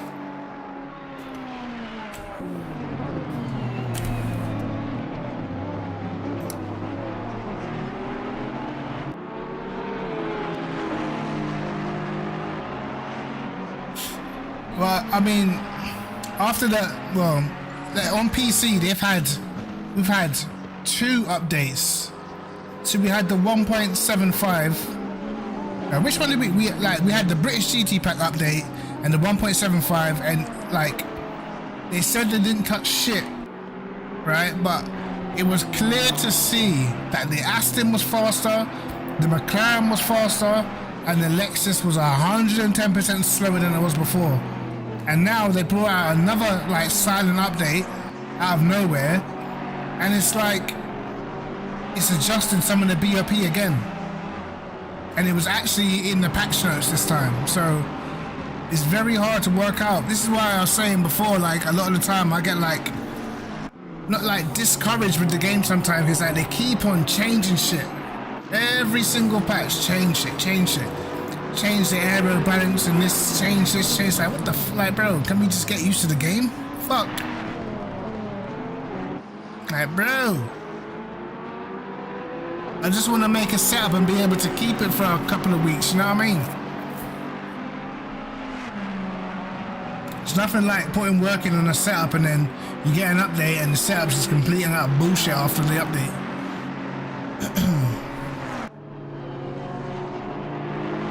Oh, Darken gets caught on the curb.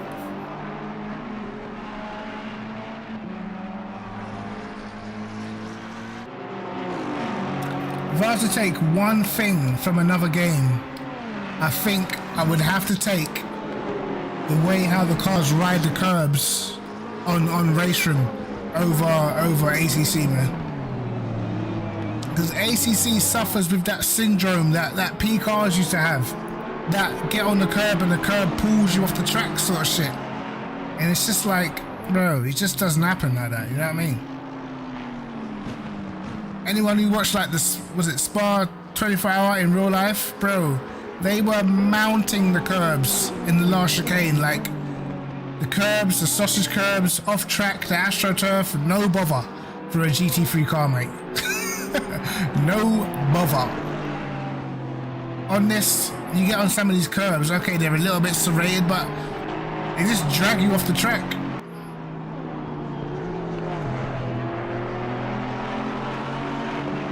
Not saying you should be able to smash all curbs, but I feel like these cars are a lot more robust than the game gives them credit for.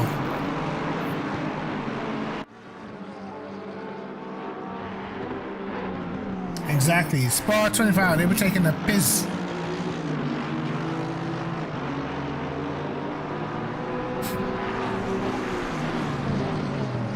Literally no one seems to be able to get past anybody. The Porsche's got acceleration is well too good.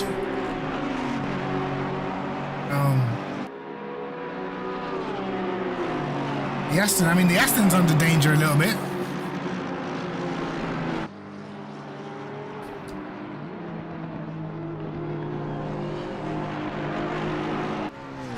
I don't even remember who won that shit.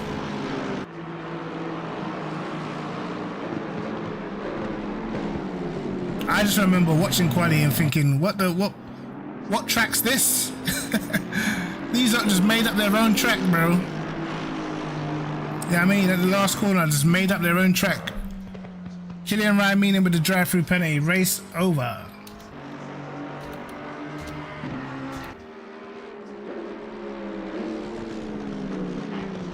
Murphy and Macaulay do identical lap times.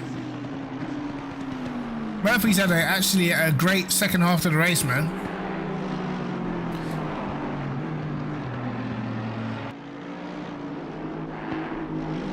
You know, if Murphy didn't fall off the back of the pack so much, or the back of the leading pack so much in the first stint, he would have been up there, man. Okay. I get you.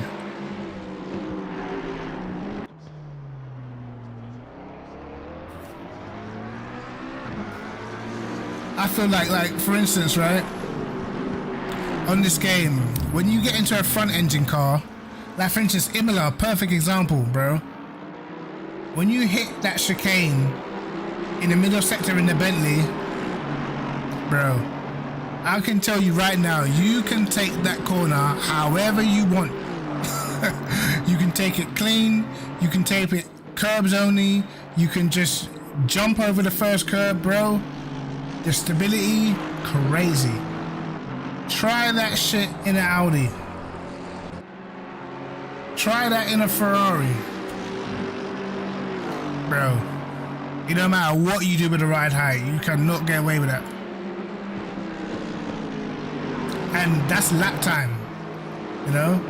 The AMGs, the Bentleys, the Aston as well. The Aston's great over curbs. Bro, they can literally hit some of the curbs around Imola like it is nothing. And in like the Audi and that, you literally have to avoid them said curbs. So I don't know. You know, I don't know if that's the characteristic in real life, but from what I watch in real life, bro, all of them motherfuckers are jumping curbs. Everyone. Do you know what I mean? So I feel that's something that they need to balance out a little bit.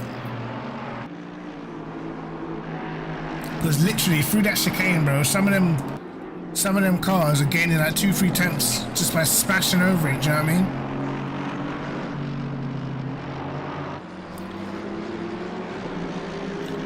Macaulay on a decent lap.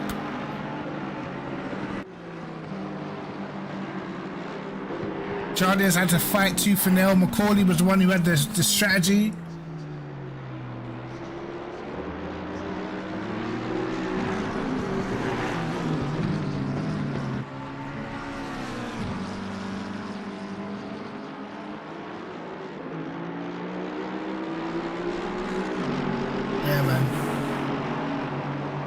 Yeah, McLaren's another one. And the McLaren, like, what gets me is that like the AMG, the front right hand AMG, I believe can go down to like, is it like 48 millimeters or something, like really low, but yet it can still hit curbs like it's no problem in the world. And you get some of the other cars, like you can put the Ferrari up to 60, hit a curb and still die. Do you know what I mean? It's crazy, bro.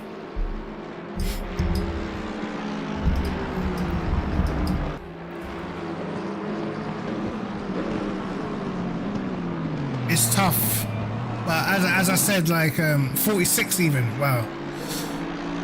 But as I said, like if they can run their front ride height that close to the ground, they're giving away less straight line speed. They like you got more aero efficiency at the front on the game, So if you're in a rear engine car, you have to compromise your setup more to comfortably get around the track. You might not be able to focus strictly on speed, you know? So how's that fair? Is it the same in real life? I guess.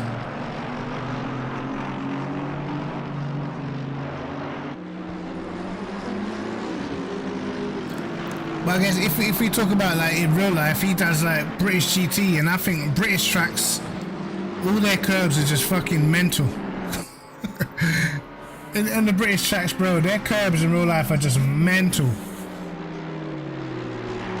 It's not like these, you know, like flat curbing pretty much. Like I'm in the Audi with the car raised off the ground, and I'm dying on flat curbs, bro. Like what the fuck?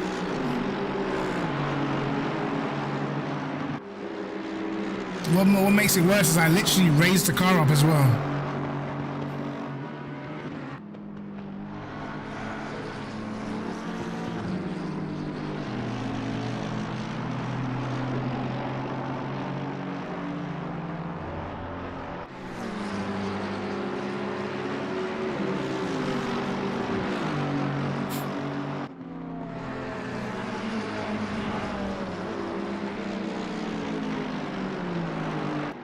This guy's about to lap McDade.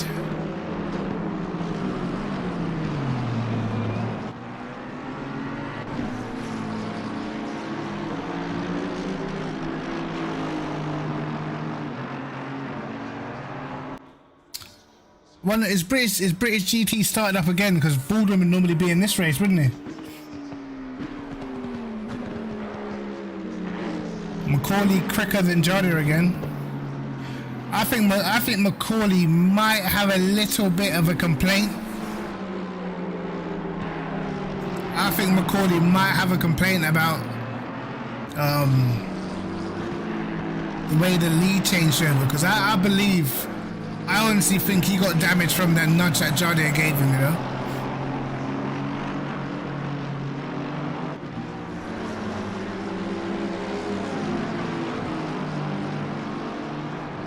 Yeah, hey, listen, I was backwards in the fence, mate.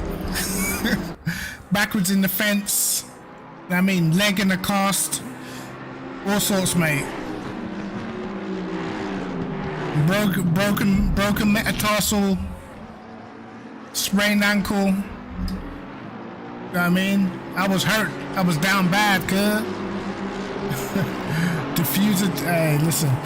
Yeah, I think that nudge from Jardine was like, it wasn't a massive one, but it was enough to give damage, man.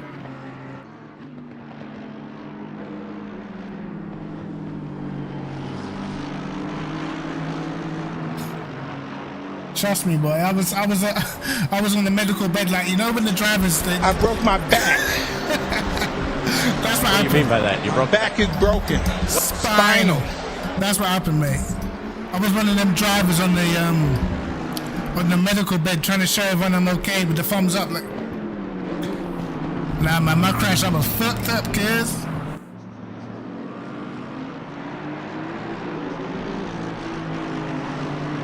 But if you were to choose anywhere where to damage the car, you definitely would rather have a little damage on the front than the rear, because the rear, once the rear goes, you're just fucked.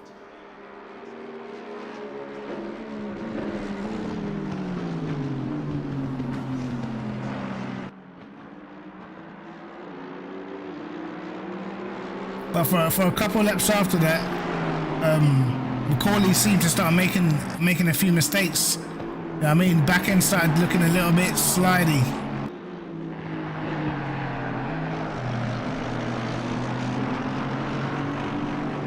But once again, as I predicted, at the end of the first stint, he had more pace than Jardim and Dowking, you know. So I think he must be holding onto the tires better or something. That car needed a stretcher, mate. Next round, Paul Ricard. Paul Ricard typically has actually been a pretty good track for me, but we shall see. I haven't driven it in quite some time, and yeah, I just don't know. But I'll be honest, I'll be 110% transparent, mate. Yeah? I feel like my pace in the last, I don't know, 6 months. Who's messaging me, bro? I feel like my pace in the last 6 months has just died. I don't even know how. I ain't doing nothing any different.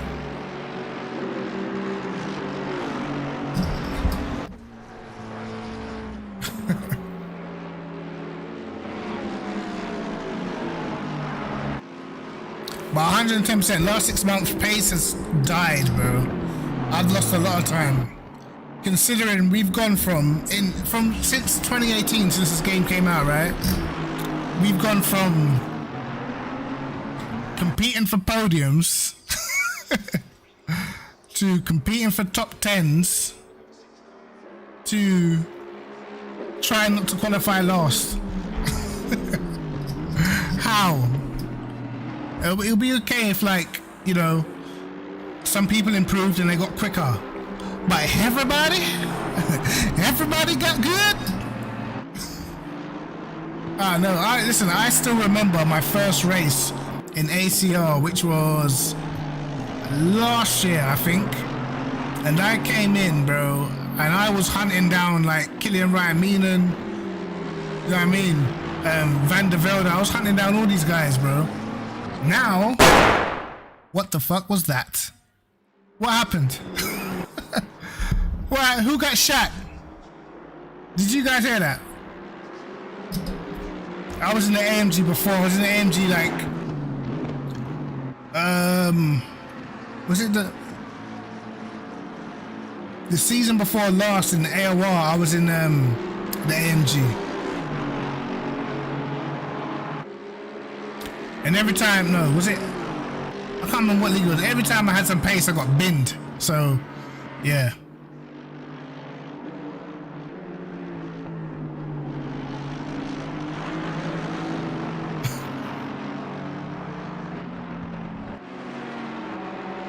I think Bentley is my true love, man.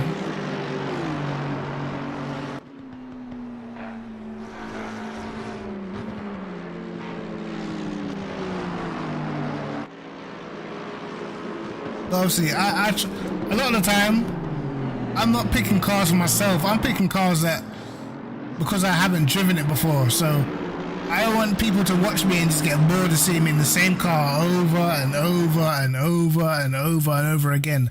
But at the same time, when I start picking cars and then I can't set them up to my liking, then I'm just gonna struggle in the race.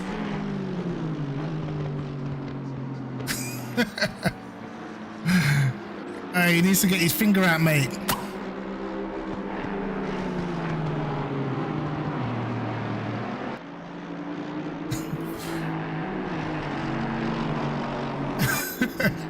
Hey, listen, the whole crew's up in there, mate. The whole crew.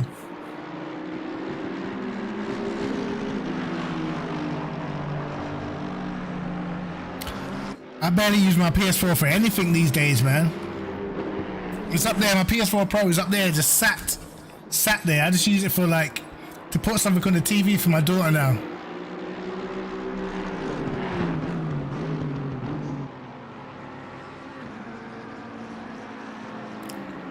Oh, McDade got a drive-through. This is sad.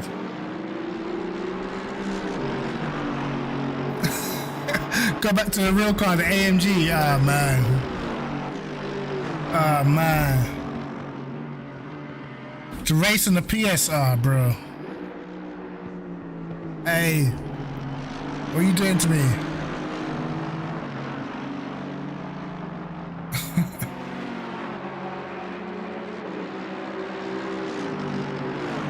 What I really want is a new wheel, man. I feel like I need that Fanatec experience now. I definitely need that Fanatec experience, bro.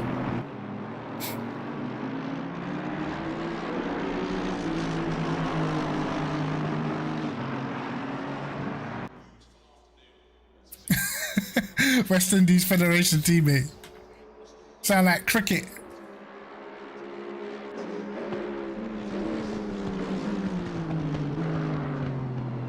Bro, listen, if I had DD War money, bro, it would be right here. But listen, all I can say, right,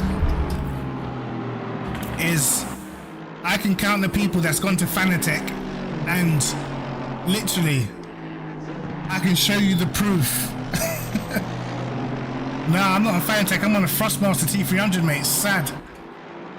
I remember when T300 was a decent wheel, but for me on ACC, this is like bottom range right now, man.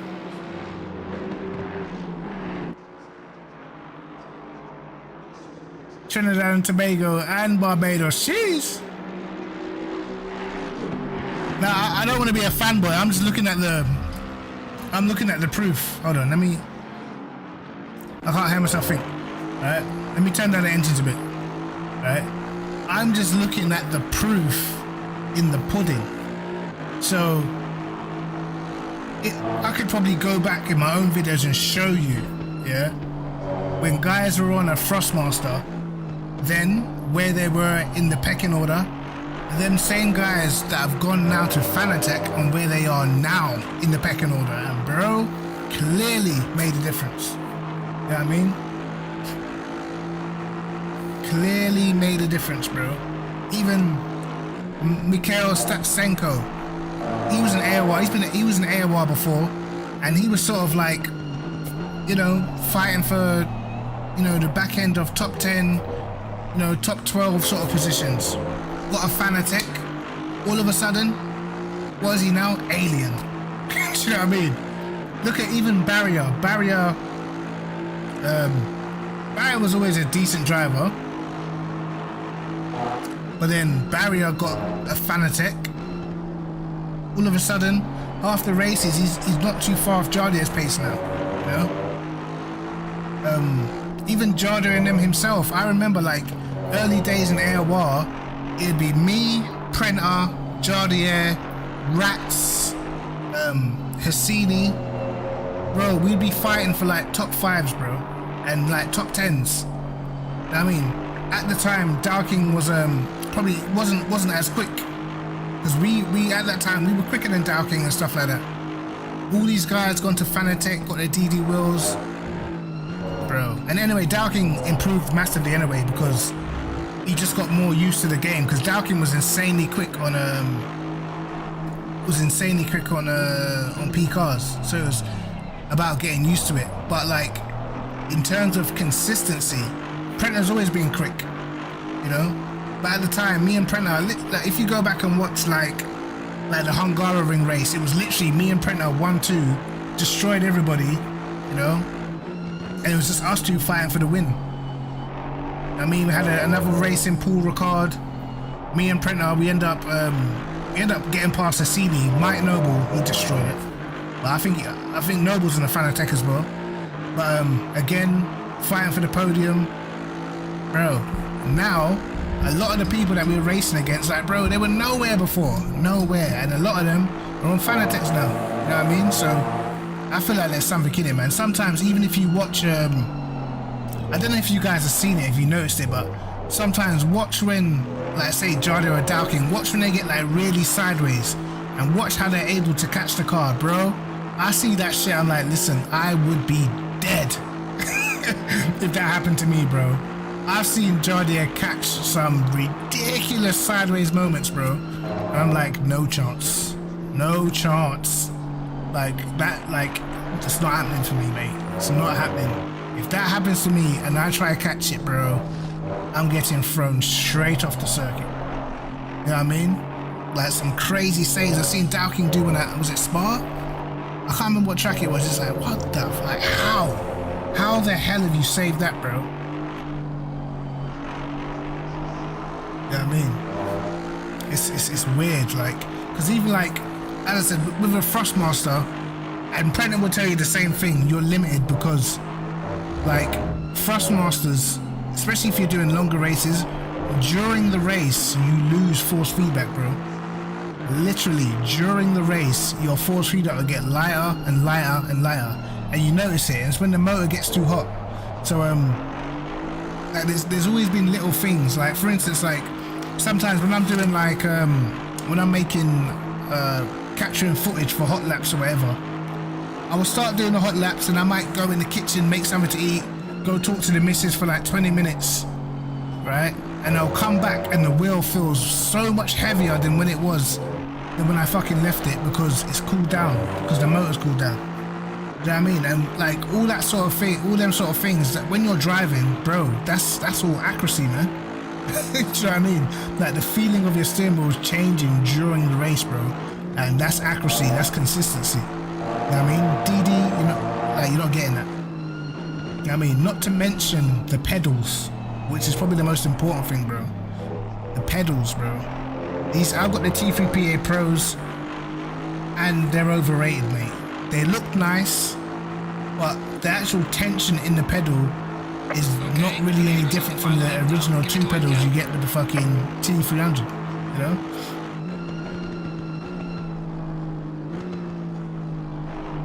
Yeah, man, it's annoying, bro. I'd love to try a DD1. Well, actually, one of my friends, Sideways, he's always told me, like, when you're ready, come round and have a go of his DD1, you know? But I know if I have a go, I won't be able to. I'll just come home looking at this like I hate you. I don't want to talk to you anymore. Exactly, and like as I said, right about now I think a T300, you know, T300 G29, these are the bottom range wheels now for ACC, man. Even the CSO Elite, I think, is a massive step up on the T300 at the moment. Yeah, see, that's what I'm saying. That is what I'm saying, bro. The Fanatec's just, for me, especially for ACC, bro, I think Fanatec's like different level, man. And as I've said, like, I've seen a lot of people increase their speed going from Frostmaster to Fanatec. Remember, Jardier was on a Frostmaster before, you know? And if you go back like a year ago, Jardier wasn't winning that many races back then, you know? Like, guys like Mike Noble and Franca, they was just destroying everyone all the time. You know what I mean? Eventually, Jardier got on the Fanatec and, you know what I mean? Look how it's changed now. Do you know what I'm saying? Like, it's crazy, but what can you do, man? These are expensive items, bro. And like, when you got a girl and kids, you know what I mean, you're like, hey, babe, I got some spare dough, and you know that processor you wanted for your computer, it's still in the shop. I bought a Fanatec. You know what I mean, I don't know how that goes down, bro.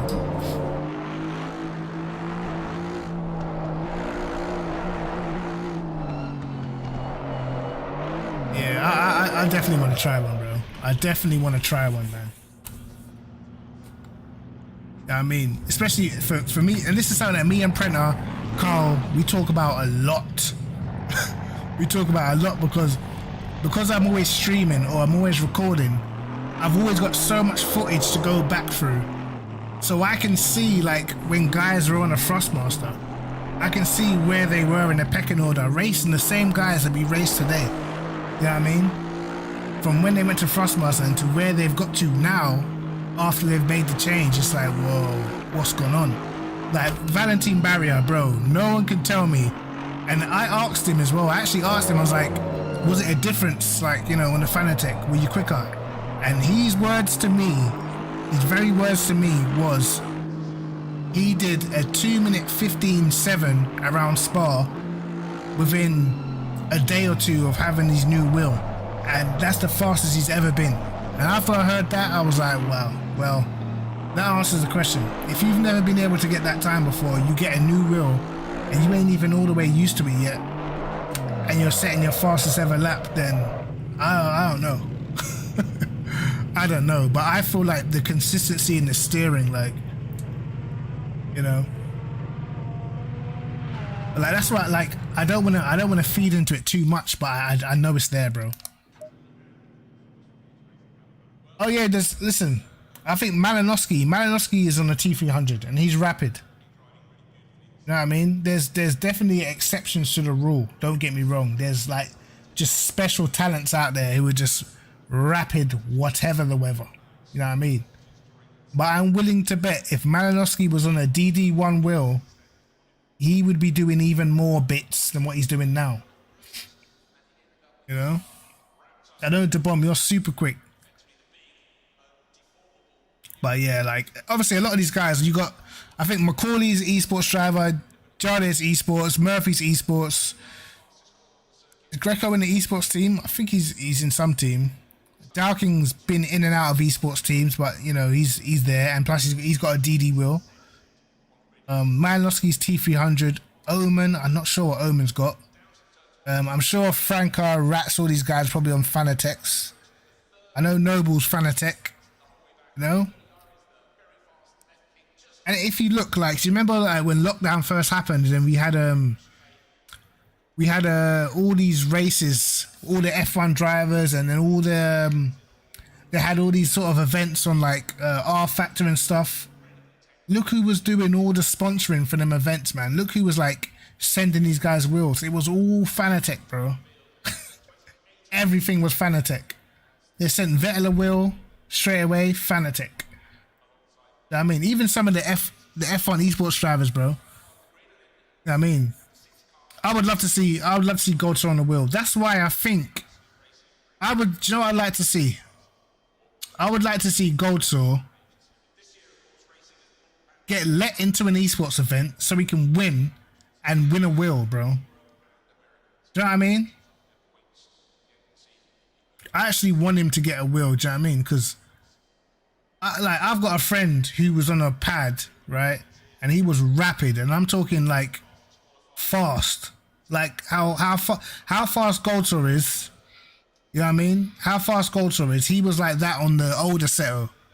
And then he got a wheel and he was still fast, man. You know what I mean? I feel like if you're fast, if you know how to be fast, once you get used to it, you will still be quick. Whether it'll be exactly the same, I don't know. But I reckon he'd still do bits, man. I mean, I reckon he'd still be quick. Because it's not like he's not driving it like a game, you know? Even though it's on a pad, he's not driving it on a pad like a game. He's still trying to trail brake. You know what I mean? He's still like applying gradual throttle and stuff like that.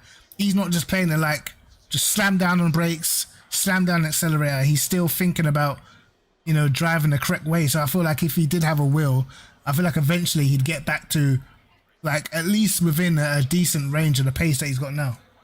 It'd just be whether or not we'd see like more tire wear or stuff like that. We don't know, you know. But I'd like to see them let him win a wheel, man. Fuck. But Goldsaw is definitely, he's a monster, man. He's a monster. Guys out here embarrassing like top esports drivers, bro. Do you know what I mean? It's crazy. It is crazy. And listen, I remember the stage where they patched the whole game. And I don't know if like a lot of you guys on PS4, I don't even know if you know this, yeah. But one of the patches on this game, like it was like a year ago. One of the patches on this game like a year ago was literally to stop Goldsaw. Like there's been 2 patches on this game to stop a particular person twice. Two patches, bro. There was one to stop Goldsaw, and this was like, was it 2019? I can't remember, but I remember Goldsaw was like just destroying everybody, like bad. Like bad. If Goldsaw comes back in the chat afterwards, ask him. It was bad, bro. Like Goldsaw was doing like, he was doing like quali laps the whole entire race, bro. And when I say he was destroying everyone, I'm talking about Noble, I'm talking everybody. Like you could not get near him in a race, bro. And then after that, so many people complained that they patched the game and they fucked with the control pads, and then it was like it slowed him down so much they added like mad weight to the control pad or something. I'm telling you, man, ask him. Ask him when he comes back in there about that patch that they did, all for him. That was just for him, bro. And I tell you why. That's why Gold Sword, he stuck it out, and the fact that he still got pace now is crazy. Because there was another guy called Rio. What's his name? Rio Makoro, something like that, and he was fast as well, and he was on a pad. And when they did that patch to the pads, bro, killed him. He was done. Never saw that man again. Done. Yeah, bro. Listen, I remember watching a race, right, with Gold Sword. Hold on. I remember watching a race with Gold Sword, yeah, bro. What track was this? Can't remember what track it was. I'm not even watching. I was in the race, yeah. And Gold Sword must have been, I can't remember, it was Catalonia, something. I remember these times he was in the Porsche. So normally Gold Sword doesn't pick the OP car, yeah, but that season he was in the OP car, bro. That was a sad, sad season, bro. It was so sad. Like all the top guys on the wheel, they were all fuming. They couldn't take it. They could not take it. He got kicked out of Redline Motorsport, which is basically SimGrid. Is basically Redline Motorsport. That's what it was before it got changed over, right? So Gold Sword was in there with all the fast guys, destroying them. Sad. One race at Paul Ricard, he started 9th. I remember this like it was yesterday. He started 9th, yeah, bro. This dude just moonwalked his way through the field, bro, and just destroyed everybody. And then after that, they kicked him out. Kicked him out of the league, said, no.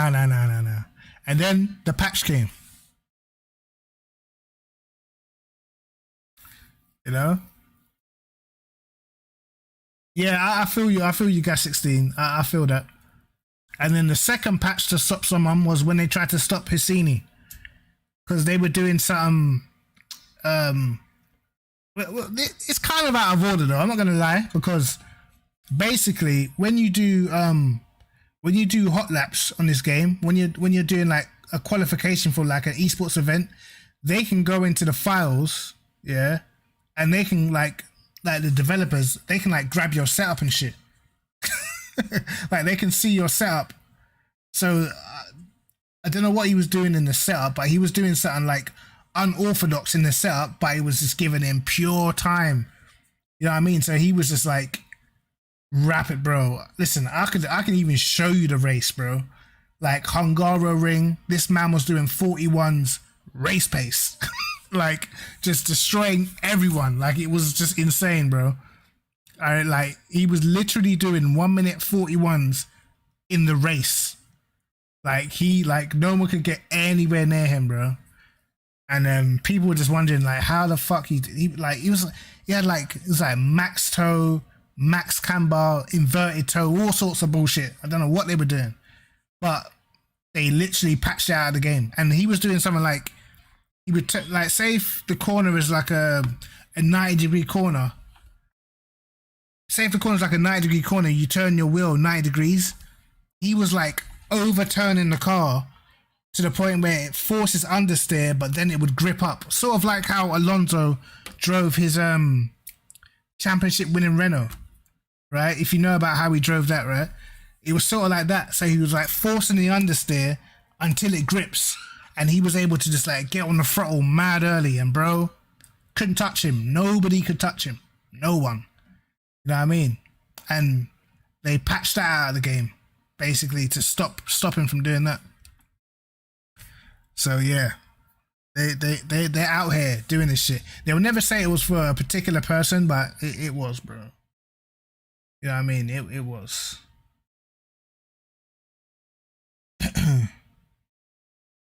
Bro, like there's been a ton of tricks, man. Like what I will say on this game is now there's not too much you can actually get away with now in terms of, you know, trying to break the setups to find an advantage somewhere. There's not too much you can get away with, but there used to be, you know. It definitely used to be, because let's be real, I never used to use Motec. I didn't use Motec or racing sim tools for anything on this game, bro. I was setting up the cars by feel. 110%. I never used anything, you know, but as the updates have come, they've made it more and more and more in depth. They've changed the tire physics a ton of times, and now it almost seems like to compete at the front, you kind of, you know, you have to know some shit. Or if you don't know shit, then you're gonna have to like start getting some setups from someone who does know some shit. You know what I mean? Like, that's how I think that's the way I think it's going now. Which again is unfortunate, but that's why you see guys like Nils now just permanently at the front. Don't even matter what car he's in, bro. Because he's got the setup knowledge. Like Dowking as well. Dowking has got the setup knowledge, bro. So he's permanently at the front. Do you know what I mean? So that's what it's like now. And a lot of these guys, like a lot of these esports teams, like, bro, they've got guys like engineering their cars, bro. Do you know what I mean? Like, they're not turning up with no bogus setups, bro. You best believe that setup is looking good on the telemetry apps. I'm telling you. And that's the level that you got to try and compete with, especially if you're not clued up, bro. It's hard, bro. Yeah, it does, but like increased camber in a long race, you just get destroyed, bro, because you burn your tires out, and towards the end of your stint, you just get left behind, man. Because I used to run a lot of high camber back in the day, but what a lot of people are doing is they're running like their camber's quite low, especially on the rear. You know what I mean? Because you keep your rear tires in, because a lot of the endurance races, I don't know if you know, but on PC, a lot of the endurance races, what they'll do sometimes is they'll limit your tire set, so you have to double stint the tires. So if you go and put a lot of camber on your car, bro, your double stint is going to be looking mad. You're going to be stressed out when it comes to that fucking second hour, man. And then like that's the tricky part. When you have to do 2 hours, one set of tires, bro, if your camber's too high, sad. Sad, and sad again. Yeah, all these sort of things you have to think about, man. Like I remember me, Prenter, and Dowking, we did an endurance race together in the BMW. And listen, let me tell you something. Dowking's tire management, bro, fucking hell. I don't know how he did it, bro. He did like 2 hour stint, one set of tires, and on the second stint, he weren't even losing that much time, bro. When I got in the car after like 45 minutes, my tires were done. Like, I don't know how the fuck he did it. He had so much pace, bro. So much pace. It's insane. But setup knowledge, I think now, setup knowledge now on ACC, I think is at the highest level. You know, we're talking about the top 1% on the game. It's important, bro. How did you find it high grade? It's tough, man, depending on what circuit you're in. Like, and we did that at Laguna Seca as well, and track temps were hot. It weren't like, if you're doing it on cold track temps, you can get away with it because your tires don't wear as much in cold conditions. So you can get away with like doing like hour 45-minute race without changing tires and shit. But when it's hot and your tires are burning up, those are the tricky ones, man. Those are the tricky ones. Like trying to keep your tires in. And like, for instance, like Suzuka on this game on purpose, it's purposely done. Arish said it in one of his streams at the time. Suzuka purposely has a lower grip surface than some of the other tracks, bro. Because apparently that's what it's like in real life. So trying to keep your tires in at Suzuka is hard.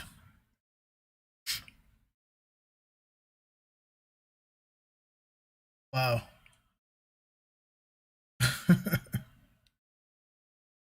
It's tough. It's like anyone could do 2 hours on one set of tires, but it's how quick can you do that on one set of tires? You know what I mean? Like, how much time you're gonna lose in that second stint? But yes, there's so like this game is getting more and more complex, man. If you go and actually read the if you go on the forum and actually read the patch notes and read what they're changing, bro, they're changing shit that I didn't even know was part of the fucking game. You know what I mean?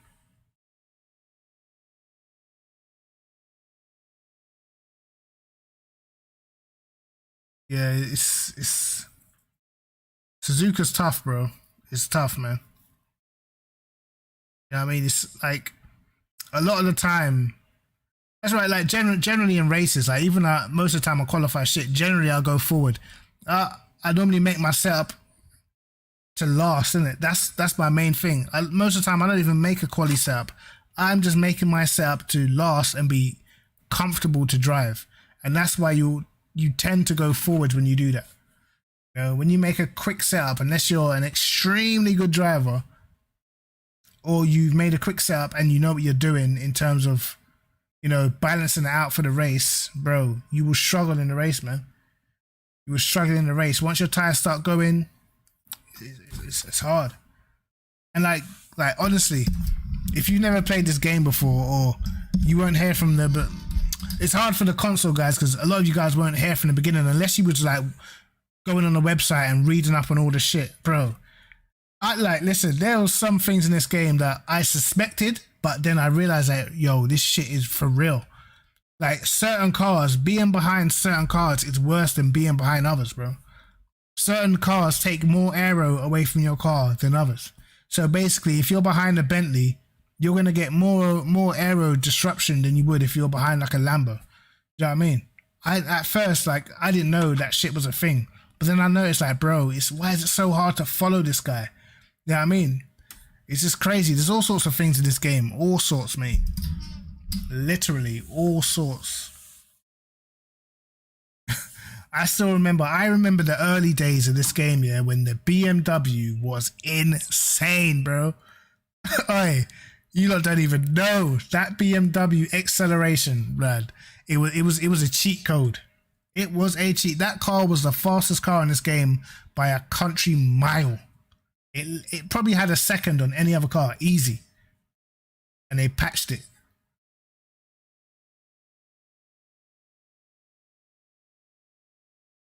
Yeah, like for me, like one of the worst cars for getting your aero getting a disruption was the Lambo, bro. Hey, that Lambo, bro, you could be nailing lap after lap after lap out of nowhere, yeah, and like you don't even realize it, bro. But hold on, let's say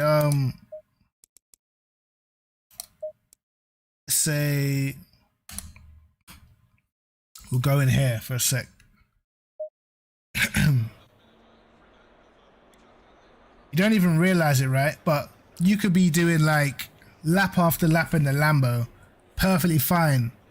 The fucking wind will change direction and speed, bro, and then you will turn into like a long fast corner, instant backwards, instantly. You're like, what the fuck just happened, bro? I'm telling you. That's why I used to get pissed off. I used to get so mad, like with the Lambo. Like I never understood why does the car feel so perfect and then all of a sudden out of nowhere, no warning, you turn into a corner and you're just backwards, bro. The Lambo, the aero disruption of the Lambo was bad, man. And that's why I stopped driving. You know what I mean? The Lambo and the Audi, they've always been like pretty similar like characteristics, man. Exactly. But like on this game, like for instance, Kia Lamy, the long right-hander, bro. Let me tell you something. I cannot tell you how many times I went round that corner backwards in a Lambo after having a perfect setup. You know what I mean? Having a perfect setup and all of a sudden, aero disruption, backwards. And you just sat there like, what the fuck? Do you know what I mean? It's crazy, man. But they've put like so much detail into this game. Like there's so much detail in this game, bro. I don't even know, like that's why when they change shit, it pisses me off because it's like you gotta retrain yourself all over again. Yeah, man, listen, look, you see F1 drivers, bro. I know we take the piss like guys like Bottas and shit, but listen, bro, they're dealing with a whole bunch of shit we can't even dream about how much shit they're dealing with when they're in the car. You know what I mean? Plus they're sitting on the floor, pretty much. You know what I mean? It's fucking, hey. All them guys have got some type of talent, bro. You know what I mean? It's not easy. It looks easy, it's not easy.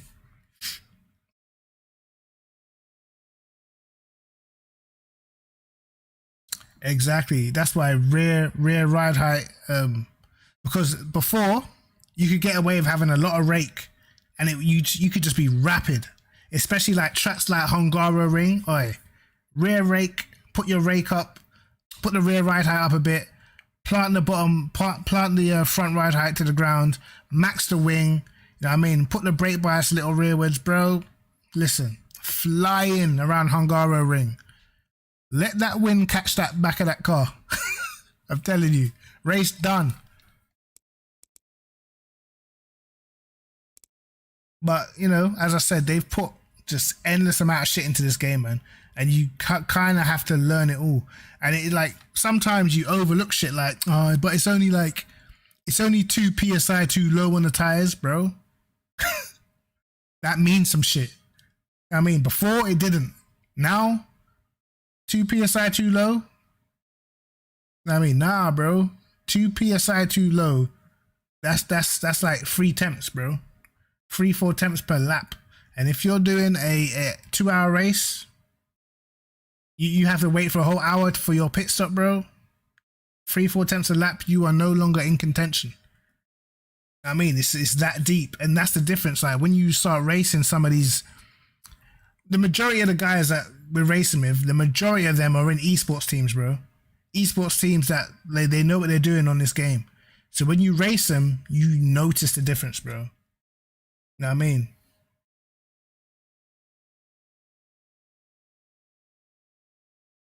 It's crazy. I like it though. It's like it's very technical, but it's like I feel like before, the reason why I was more successful in this game before, it was much easier to get on top of shit because it was basic. It was just basic things, you know what I mean? But now they just added so much things, like, you know what I mean? With these, when you're setting up the car, sometimes just listen. Like sometimes I'll be in a practice lobby, like before the race, just chilling, watching some people go around, and you'll see like Niels Naldrix talking in the chat, and bro, these guys will be talking about shit that you ain't even comprehended. You know what I mean? This guy's sitting here, I just need to figure out how to make the aero work through the diffuser, and I'm thinking, wait, what? What's he say? Let me write that shit down, bro, because you know what I mean? Hey, what did he say one time? He said something about, I can't figure out how to stall the diffuser. He said some madness. I'm just like, wait, what? Let me get a fucking pen. You know what I mean? Because this is how deep these guys are taking it, bro.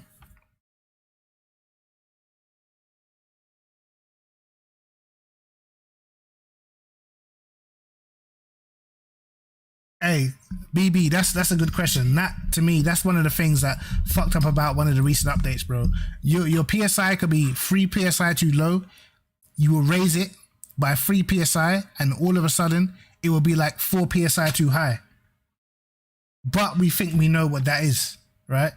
So let's say your PSIs are 27.2, like 3 PSI too low, or whatnot. Because your PSIs are low, you then cannot drive through the corner at the same speed that you would if they were the right PSI. So you're actually not working the tires as hard as you would. So when you raise them too much, or when the fuel comes out of the car, like you can then work the tires. You can then work the tires harder. So by raising them too much, now you're working the tires perfectly fine. All of a sudden, it's like you're working the tires too hard.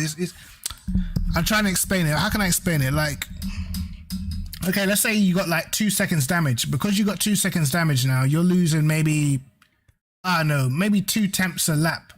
But so you're not pushing, or say if you're in traffic, because you're not pushing the car to the limit where you need to get the peak tire performance, you're not seeing it in your tire pressures. So you're looking at your tire pressures thinking you need to go up, but really all you need is to have the clear air to push the car to get the peak tire performance. So sometimes people overcompensate in the pit stop, and then when they finally get clear air and they start pushing, all of a sudden they've overinflated their tires. It's that technical. Do you know what I mean? It's a joke, bro. Yeah, man, do that, man. Shut that up.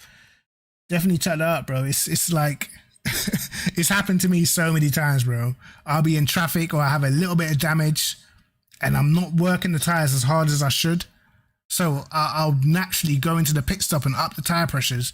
And then once I'm in clear air, I'm throwing the car around the circuit and then, what the fuck? Why are my tires 27.9 now? I'm baffled.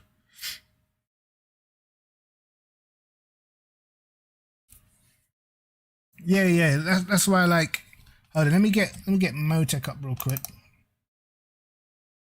I think I've got a few laps on my Motec.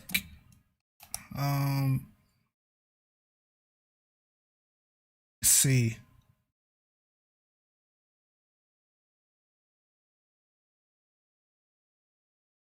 Oh, I've got I've got a workbook that I don't even like on this Motec, but I'll use it anyway for now. When it hurries up and loads. Christ, Jesus, load, man. Fucking hell. I think I've done too many laps. It's taken like 10 minutes just to load.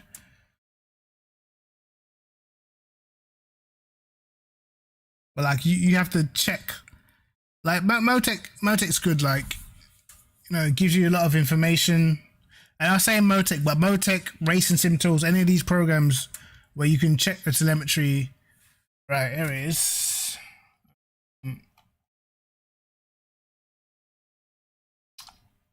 Let's go to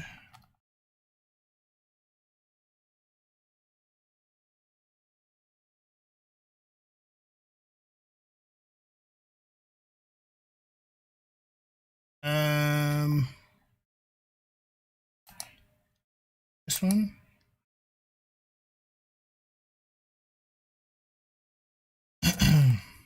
Right. Let me just get this up on the screen right quick.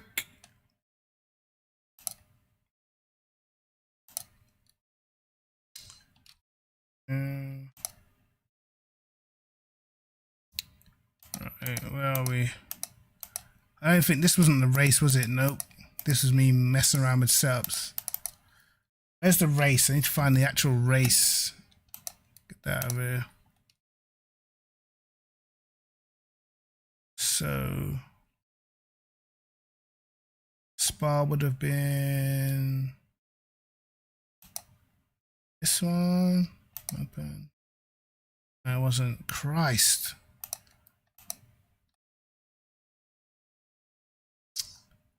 Bollocks. Donington, maybe?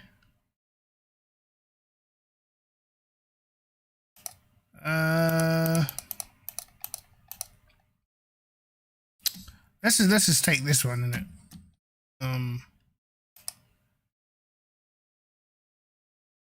I've messed up because this is not even my normal workbook. I don't even want this one. Can I open the other one? This workbook shit. I don't like this one. Everything's in a different place. This is tire detail, rake. Yeah, this one's different. It doesn't even have the track map. But let's go look. Tire pressures. Why is this one different? Yeah, tire pressures here. So we're looking in this area. Like, this actually gives you a more accurate reading of your tire pressures than the actual game itself, because it shows you what they are at their hottest. And obviously, if you follow the lines and you have the track map, you can see at what corner your tires actually get the hottest, and what's their average temperature over the whole lap. You know, whereas on the game, you tend to just check what your tires are when you cross the line. But really, you need to be checking what your tires are when it's getting worked its hardest. So whatever corner your tires are working the hardest, you don't want it to be working too hard. Otherwise, eventually, that's going to be the corner where your tires going to start killing itself. Do you know what I mean? So you need to find a nice average. Make sure my average here was too high. Actually, 27.7 I heard is the new tire pressure to be at. So I was trying to make it at 27.7 for this. But yeah, as I said, like on Motec, it does help you a little bit more, like finding the correct tire pressure over the whole lap, because most people just wait till they get to the start finish line, look down, yep, that's the tire pressure I need. But 9 times out of 10, when you're driving over a start finish line, your tires ain't even working hard. Do you know what I mean? So it's like, it's kind of crazy, man. But you can literally see what each tire is doing, man. At each turn as well, what your tires are doing. So that's what I'm saying. When people, obviously, they're clued up on Motec, they have got a slight advantage when they particularly know every detail, man. The rake is like incredibly important.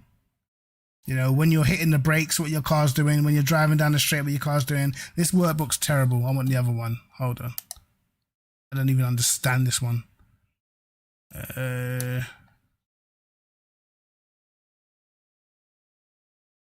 Workspace. Give me this one. Is this the one? I think it is. Right. So let's say Suzuka. This was the last race we did. Shit. There used to be a what was that? What was that program you could put on P cars? Fucking what was that fucking shit? I used to have it, bro.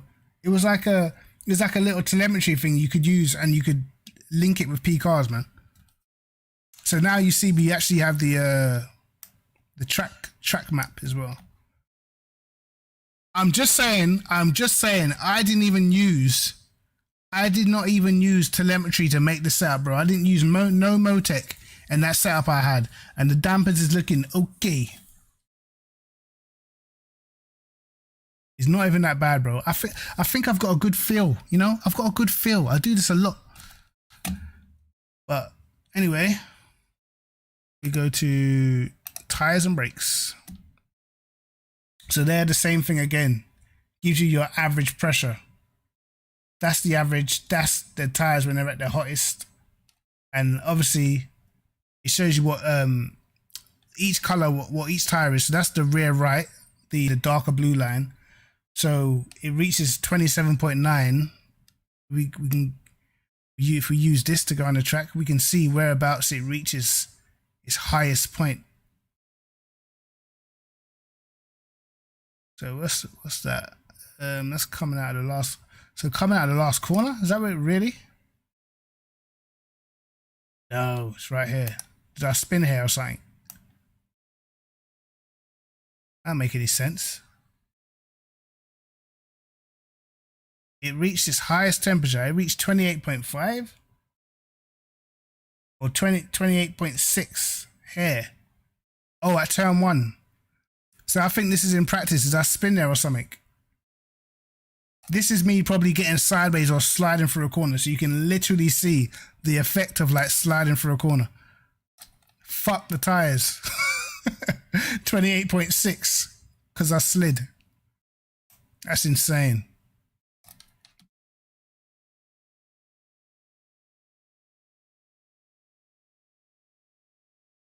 Yeah, exactly, gas 16.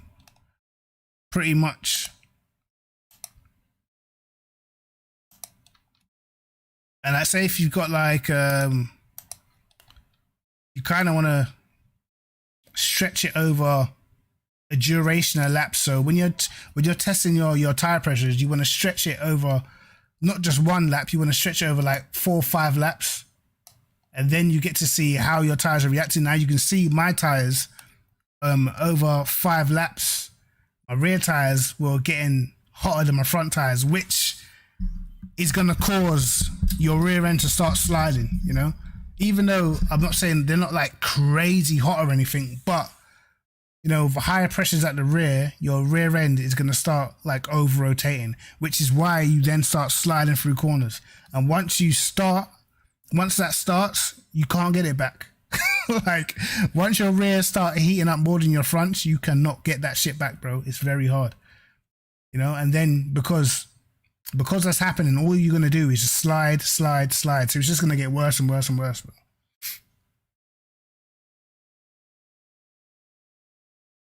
You don't have to map in the bottom corner because you probably need the K-switch workbook that I've got.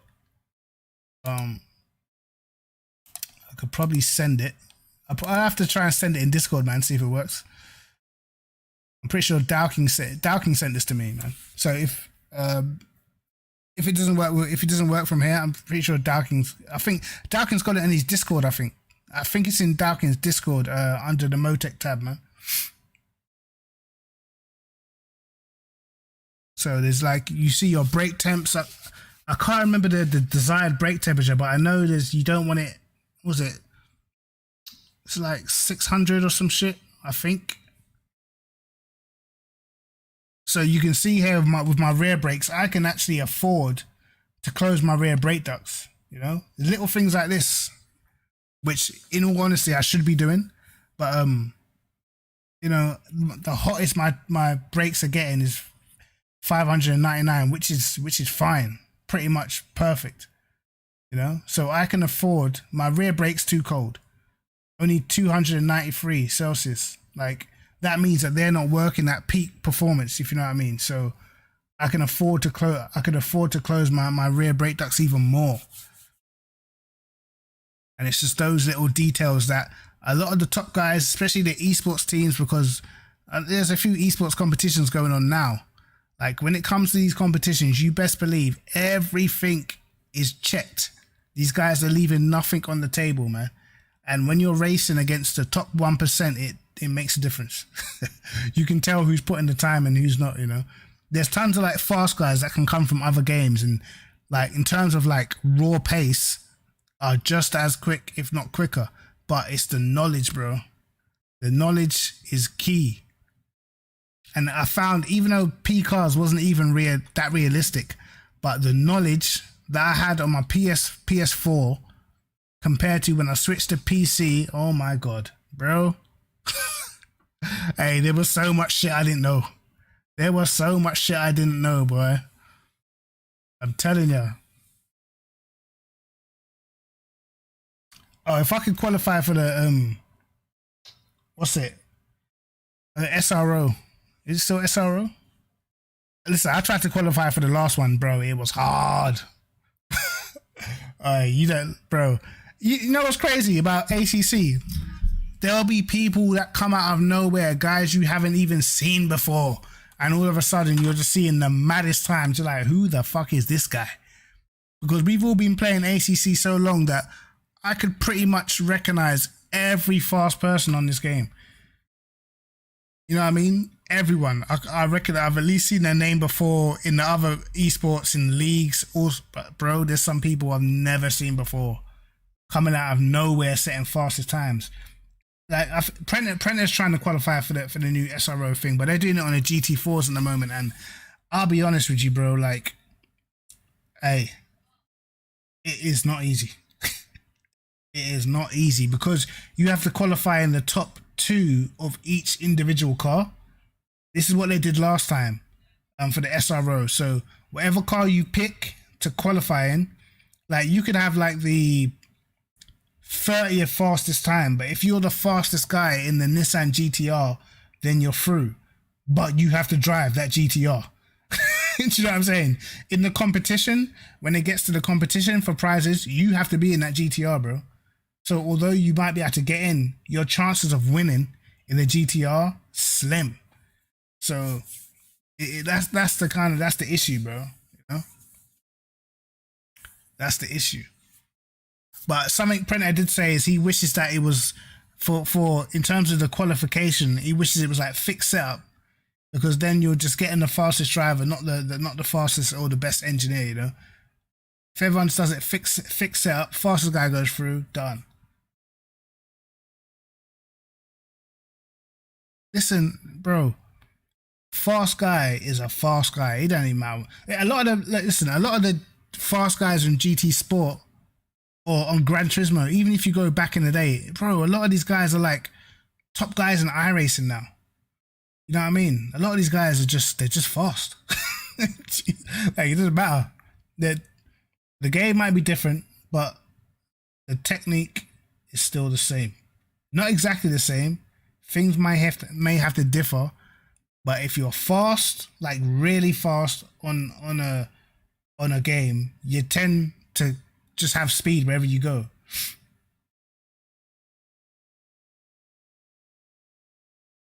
Yeah, I feel like for instance on Project Cars, I used to do the esports on Project Cars 1, and they used to have a lot of events where the setup was locked, like you could not get into the setup, so it was just locked. I think if they had that feature, I feel like you know, it'll be a fairer way to judge the hot laps, because let's be honest, bro, you got some guys who have got so much knowledge in terms of setup, like, bro, that you just know their car is going to be perfect, bro. You know what I mean? Dampers. It would be different if, like, end of the day, a hot lap is a hot lap. So ideally, all you want is to maximize the speed. So the setup doesn't have to last more than a lap when you think about it. And in that sense, you can just make a setup as fast as you can. But what happens when you got to do a hot lap around Spa and you're going up against guys who know how to manipulate the setup in a way to get more straight line speed out of a car by using the diffuser, using the correct rake angles and all sorts? How can you battle that? Especially if, let's say, if you're the same pace as somebody, but they have that sort of knowledge in how to gain more straight line speed via using setup. How can you battle that when you're losing, like, I don't know, over a whole lap, maybe losing 3 temps just down to how their dampers, diffuser, rake angles, how that shit's set up? How can you battle that? You can't. That's all knowledge.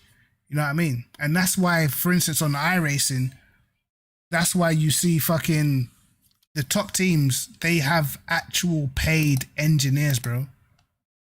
Like, literally real engineers. Who was it? I think, I can't remember whose team it is, but one of the guys from Mercedes F1 helps them out with setups on ACC. It's like, what the fuck? You guys are running with Mercedes F1 engineers, bro? Like, these guys literally work for Mercedes F1. You know what I'm saying? Like, what could you do, bro? Fuck all. Exactly. I know from I remember, like, because I remember before, like a year ago, when we was all sat down talking to, like, Mike Noble, and he was saying from back then, talking about generating speed through the diffuser. And in my head, I'm like, what the fuck is he talking about, bro? Like, what's he talking about, kid? You know what I mean? But he was saying it from a year ago. You know what I'm saying? Like, it's a thing. Yeah, man, like, these guys, they know what they're doing. They know what they're doing. For instance, you had David Tenitza, who's, like, at the time, I think he was the F1 esports champion, right? And a lot of people in sim racing, you know, like proper sim racing, they don't take F1 that serious, like the F1 game that serious. They think, you know, guys, you know, they're good on their game, but this is a different kind of field over here. You know what I mean? This is different. This ain't the same, bro. David Tenitza came on this game, bro, and he was straight at the front.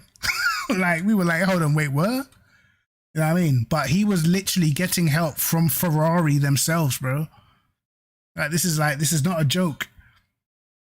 He was getting help from Ferrari themselves. Proper help. So you can only imagine what kind of setups them guys are running, bro. For you to jump on a game and you are straight away racing Amir Hassini. You know what I mean? You're straight at the front of a game that you don't play. Crazy. That's how deep all this shit got on the last SRO.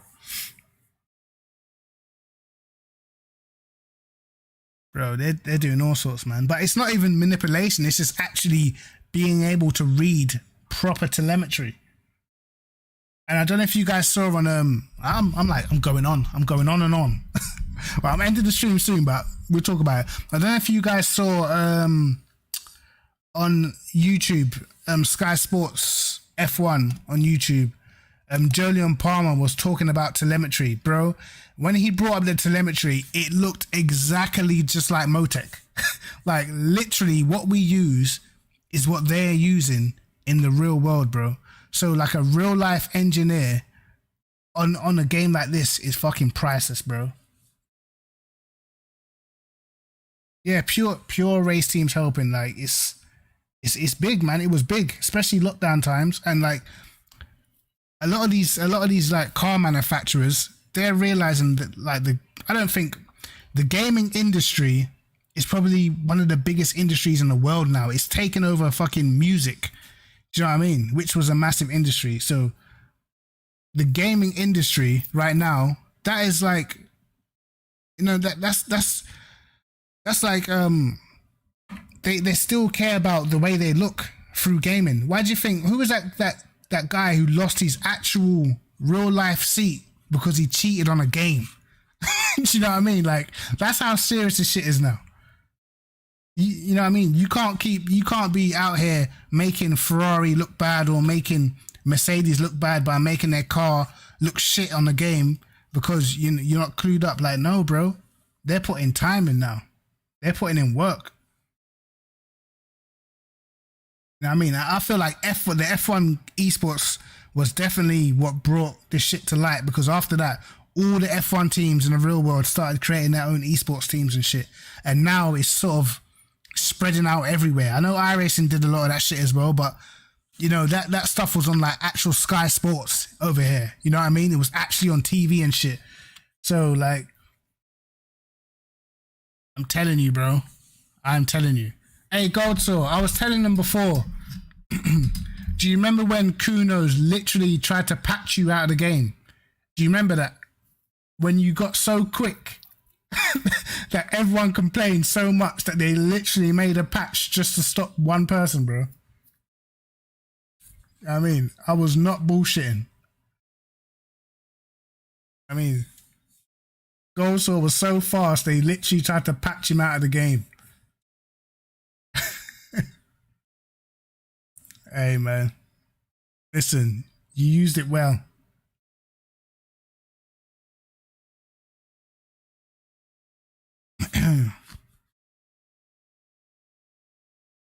But you see a lot of these manufacturers, man. Like, I don't know if the bomb's still here, but I know Five Sagan. What's his name now? Oh, what's his name on PS? Not Five Sagan. It's not Five Sagan anymore. It's Originals 14. On GT Sport. You know. These guys, I think he was driving for BMW. I remember he won like a Monza race like a couple years ago, or whatever. But bro, they're all taking this sim racing thing serious, bro. We're all taking it serious, man.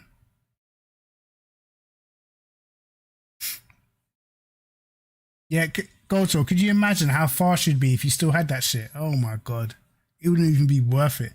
I literally remember back in the day where like we never even used to speak about who was gonna win. You know what I mean? Like, we know Goldsaw was gonna destroy it. So we never even used to look to who, like, we never even, like, first place wasn't even first place anymore. Like, second place was the new first place. Like, if you finished second, you won.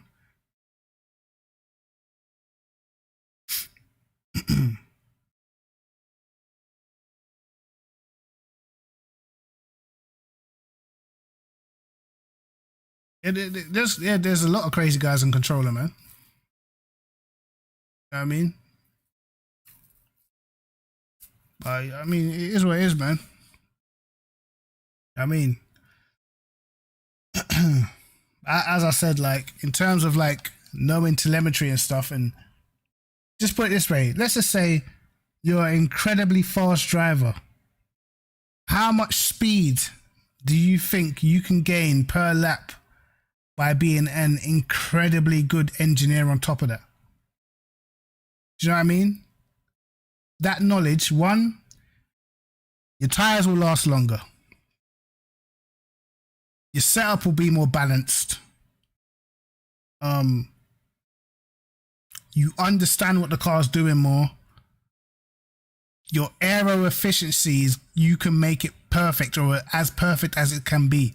And when you can make your aero efficiency as perfect as it can be, that's going to make your tires as perfect as they can be. Your tire wear is going to be better. The car won't slide as much. Everything's more predictable. Bro, you're just going to be faster. Like, so that is the reason why 9 times out of 10, it don't matter what car Nils Naudrux goes into, he is normally the fastest person in that car. Do you know what I mean? Like, literally. I watched him in the little esports thing the other day around Alton Park. Bro, no one else in the BMW. This guy's making it work. Even like races in the past, bro. This guy's in the BMW. Only one to make it work. It's just, it's crazy. But you have to give credit where credit's due.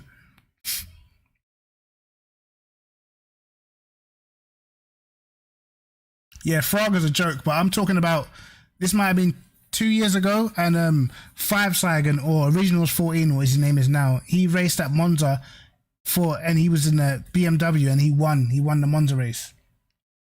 And that's someone who used to talk to on PlayStation.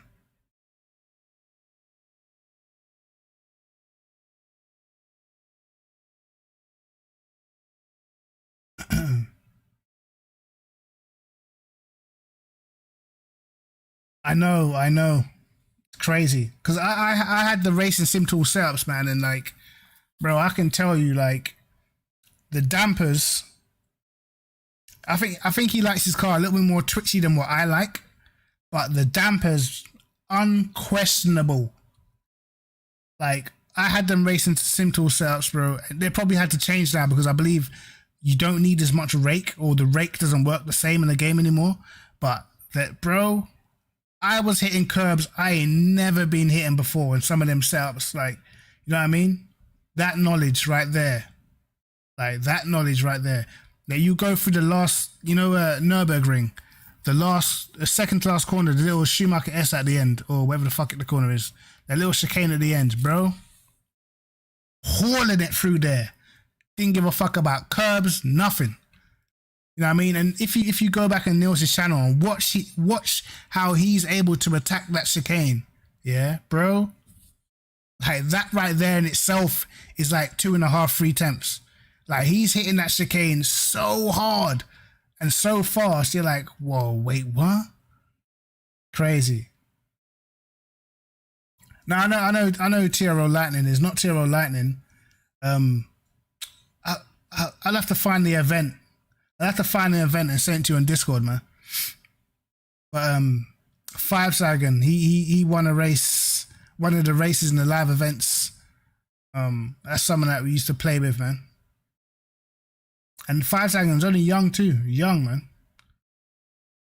Fast. He's another brother. He's young though. But he's rapid, man. American guy.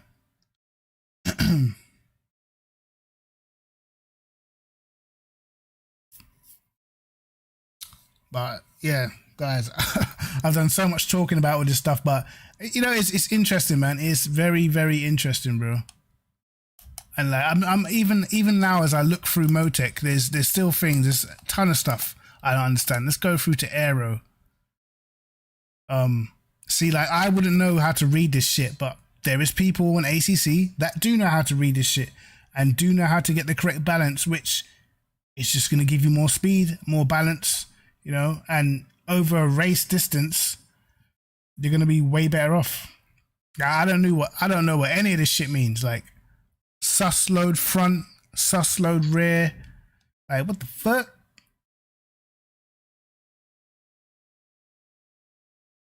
Hey, go so. Listen, we ain't gonna talk about that race, bro. We ain't gonna talk about that race, Kurt. Listen, the race was bullshit. You know what I mean? Binned it on a stupid ass curb. Hold on, let me see if I saved the replay, right? Let me show Goso. Tell me if this ain't just bullshit, bro. I'm not saying like it's not my fault or nothing, but it's not my fault. Hold on. Let's look at this stupid ass replay, bro.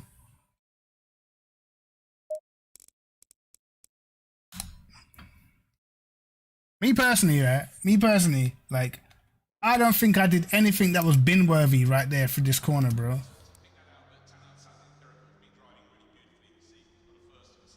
Yeah, no.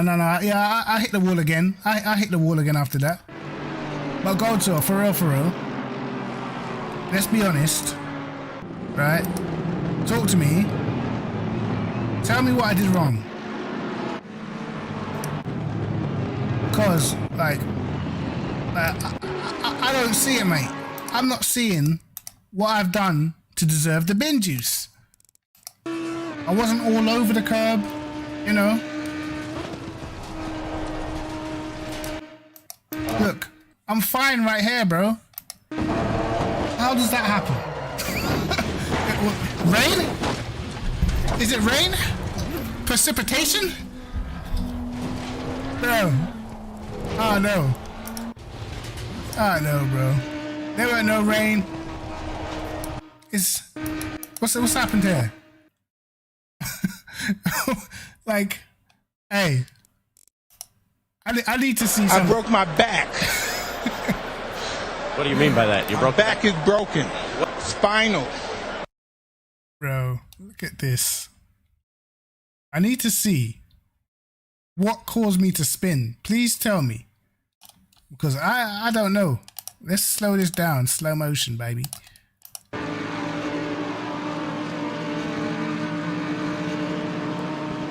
That's the very edge curve. Okay. Let's see. Oh, fuck. Alright.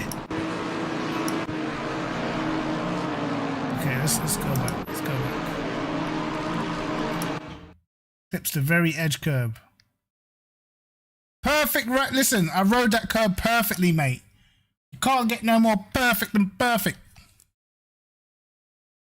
Okay? I'm not having it, Goldsaw, mate. That's pure sorcery. You want to see the steering wheel? Okay, we'll go in the steering wheel.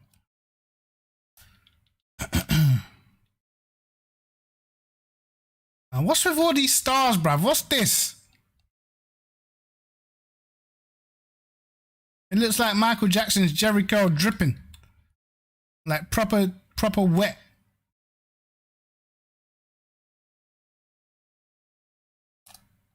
Right, here we go.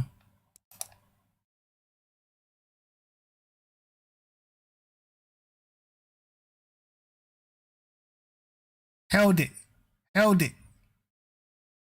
Straightened it up. Gone. I don't know, cuz. I don't know. Baffled, mate. Baffled. Go on the curb, hits the curb, straighten it up, die.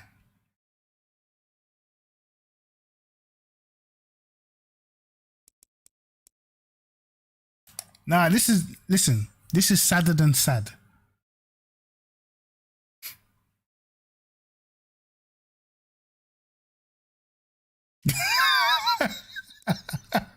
I can't do fuck all. I gotta stay in the car until it's done. Oily curb, man. Listen, I'm glad you lot are creating excuses for me. I'm gonna go with that. I'll take oily curb. I mean, someone spilt the oils.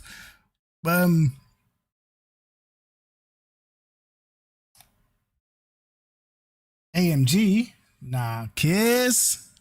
You don't want to see me drive that, kids. Listen, I'm going back to my Bentley. You see this thing in the background picture? I'm going back to that. Even though the Bentley's crap around Suzuka, but listen, I'm going back to the Bentley. Hey,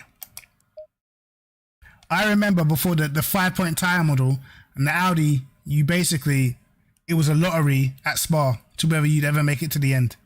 Every lap was a lottery. That was it. The 3-point tire model we had first. Fucking hell, bro. Hey, the Audi was treachery. You know what I mean? You could not do a Rouge, bro. I'm telling you, it was mental. And the Lambo as well. The Lambo was even worse. Actually, no, the Audi was worse, but the Lambo was bad too. Trust me, it was fast, yeah, but you literally guessing game. Will I make it through this lap or nah? You say Bentley. Bentley. Hey, I'm not gonna lie, that Bentley is thick. Proper thick. You know what I mean? I say it to my missus all the time, hey yo babe, you know you're thick. You know what I'm saying? You're thicker than 2 bags of oatmeal with a tablespoon of milk. Thick. You gotta have the at the end, otherwise it's exactly oatmeal thick. You know me? 2 bags of oatmeal with a tablespoon of milk. Thick.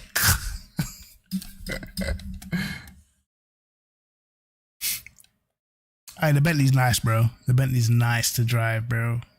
Come on. I tried the Porsche the other day.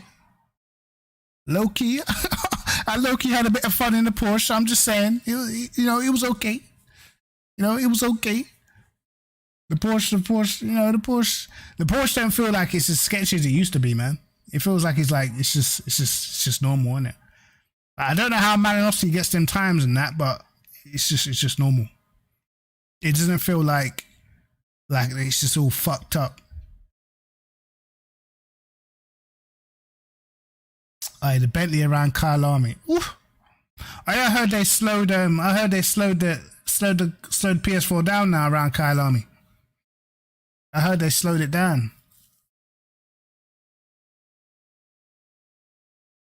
I mean, I still be keeping in tune with PS4 shit. I heard them 38s is a thing of the past and that.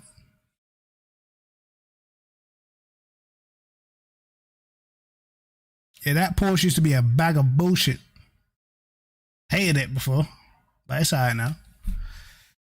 But hey, listen, 10:15, lads. I gotta go. But hey, do you know what? I might stream in the morning tomorrow, man. I might just stream in the morning tomorrow. And I don't know what I'm gonna stream. No, I have no idea what I'm going to stream, but I might just stream in the morning tomorrow. Nice little chilled early morning vibes. And this weekend, I think I'm going to do an F1 watch along as well on Sunday. Maybe on Saturday and on Sunday for the quali and the race. I might just do that F1 watch along. We all watch F1 together and shit, so we can all talk about it while we're watching it. You feel me? But yes, why not? Why not do a little watch along? I should be getting my new camera on Friday. Shit better come. You know what I mean? Amazon better stop playing them games. You know what I mean? I'm fed up at Amazon with their late arrivals, bro. But yeah, guys, take care of yourselves. I will catch you on the flip side tomorrow morning, hopefully, probably around 9:30 or so. So yeah, I'll catch you guys then. So yeah, thank you guys for watching that disastrous race. But anyway, we're out here. I'll see you guys later, man. Take care. Peace.